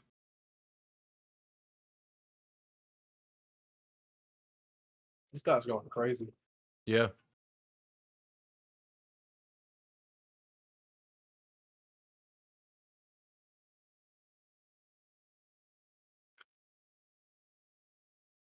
Jadarian Price, running back out of Notre Dame has both of their running backs drafted in the 1st round.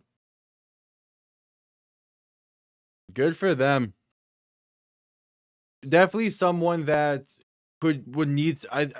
He's not an instant impact starter, I don't think, for Seattle. Makes it a bit more of a questionable pick, but he definitely has the talent to work well with what they want to do in that running back room. It still just means that Zach Charbonnet is going to need to be a true running back 1 initially. Unless they draft someone else in the later rounds, but it seems like that they're going to want Zach Charbonnet to be running back 1, Price to be running back 1B, and then keep going from there. Yeah, it's not a bad option. It's not terrible. I've seen worse running back picks in the 1st round. I mean, Trent Richardson was one of them. But yeah, that concludes round 1. Night 2 begins tomorrow at roughly 7 p.m. EST. I'll be live with that, as well as the UFL game tomorrow night between DC and Birmingham, which should be a pretty solid game. No real expectations for what that truly will entail, but you never know. We'll see what Dorian Thompson-Robinson can do for Birmingham tomorrow night for that Stallions offense. And also, we'll see how night 2 progresses in the NFL draft. Miami has a early pick tomorrow, so that should be interesting to see. Yeah. But I appreciate everyone tuning in. Again, solid draft all around. I'm pretty happy with how Miami did.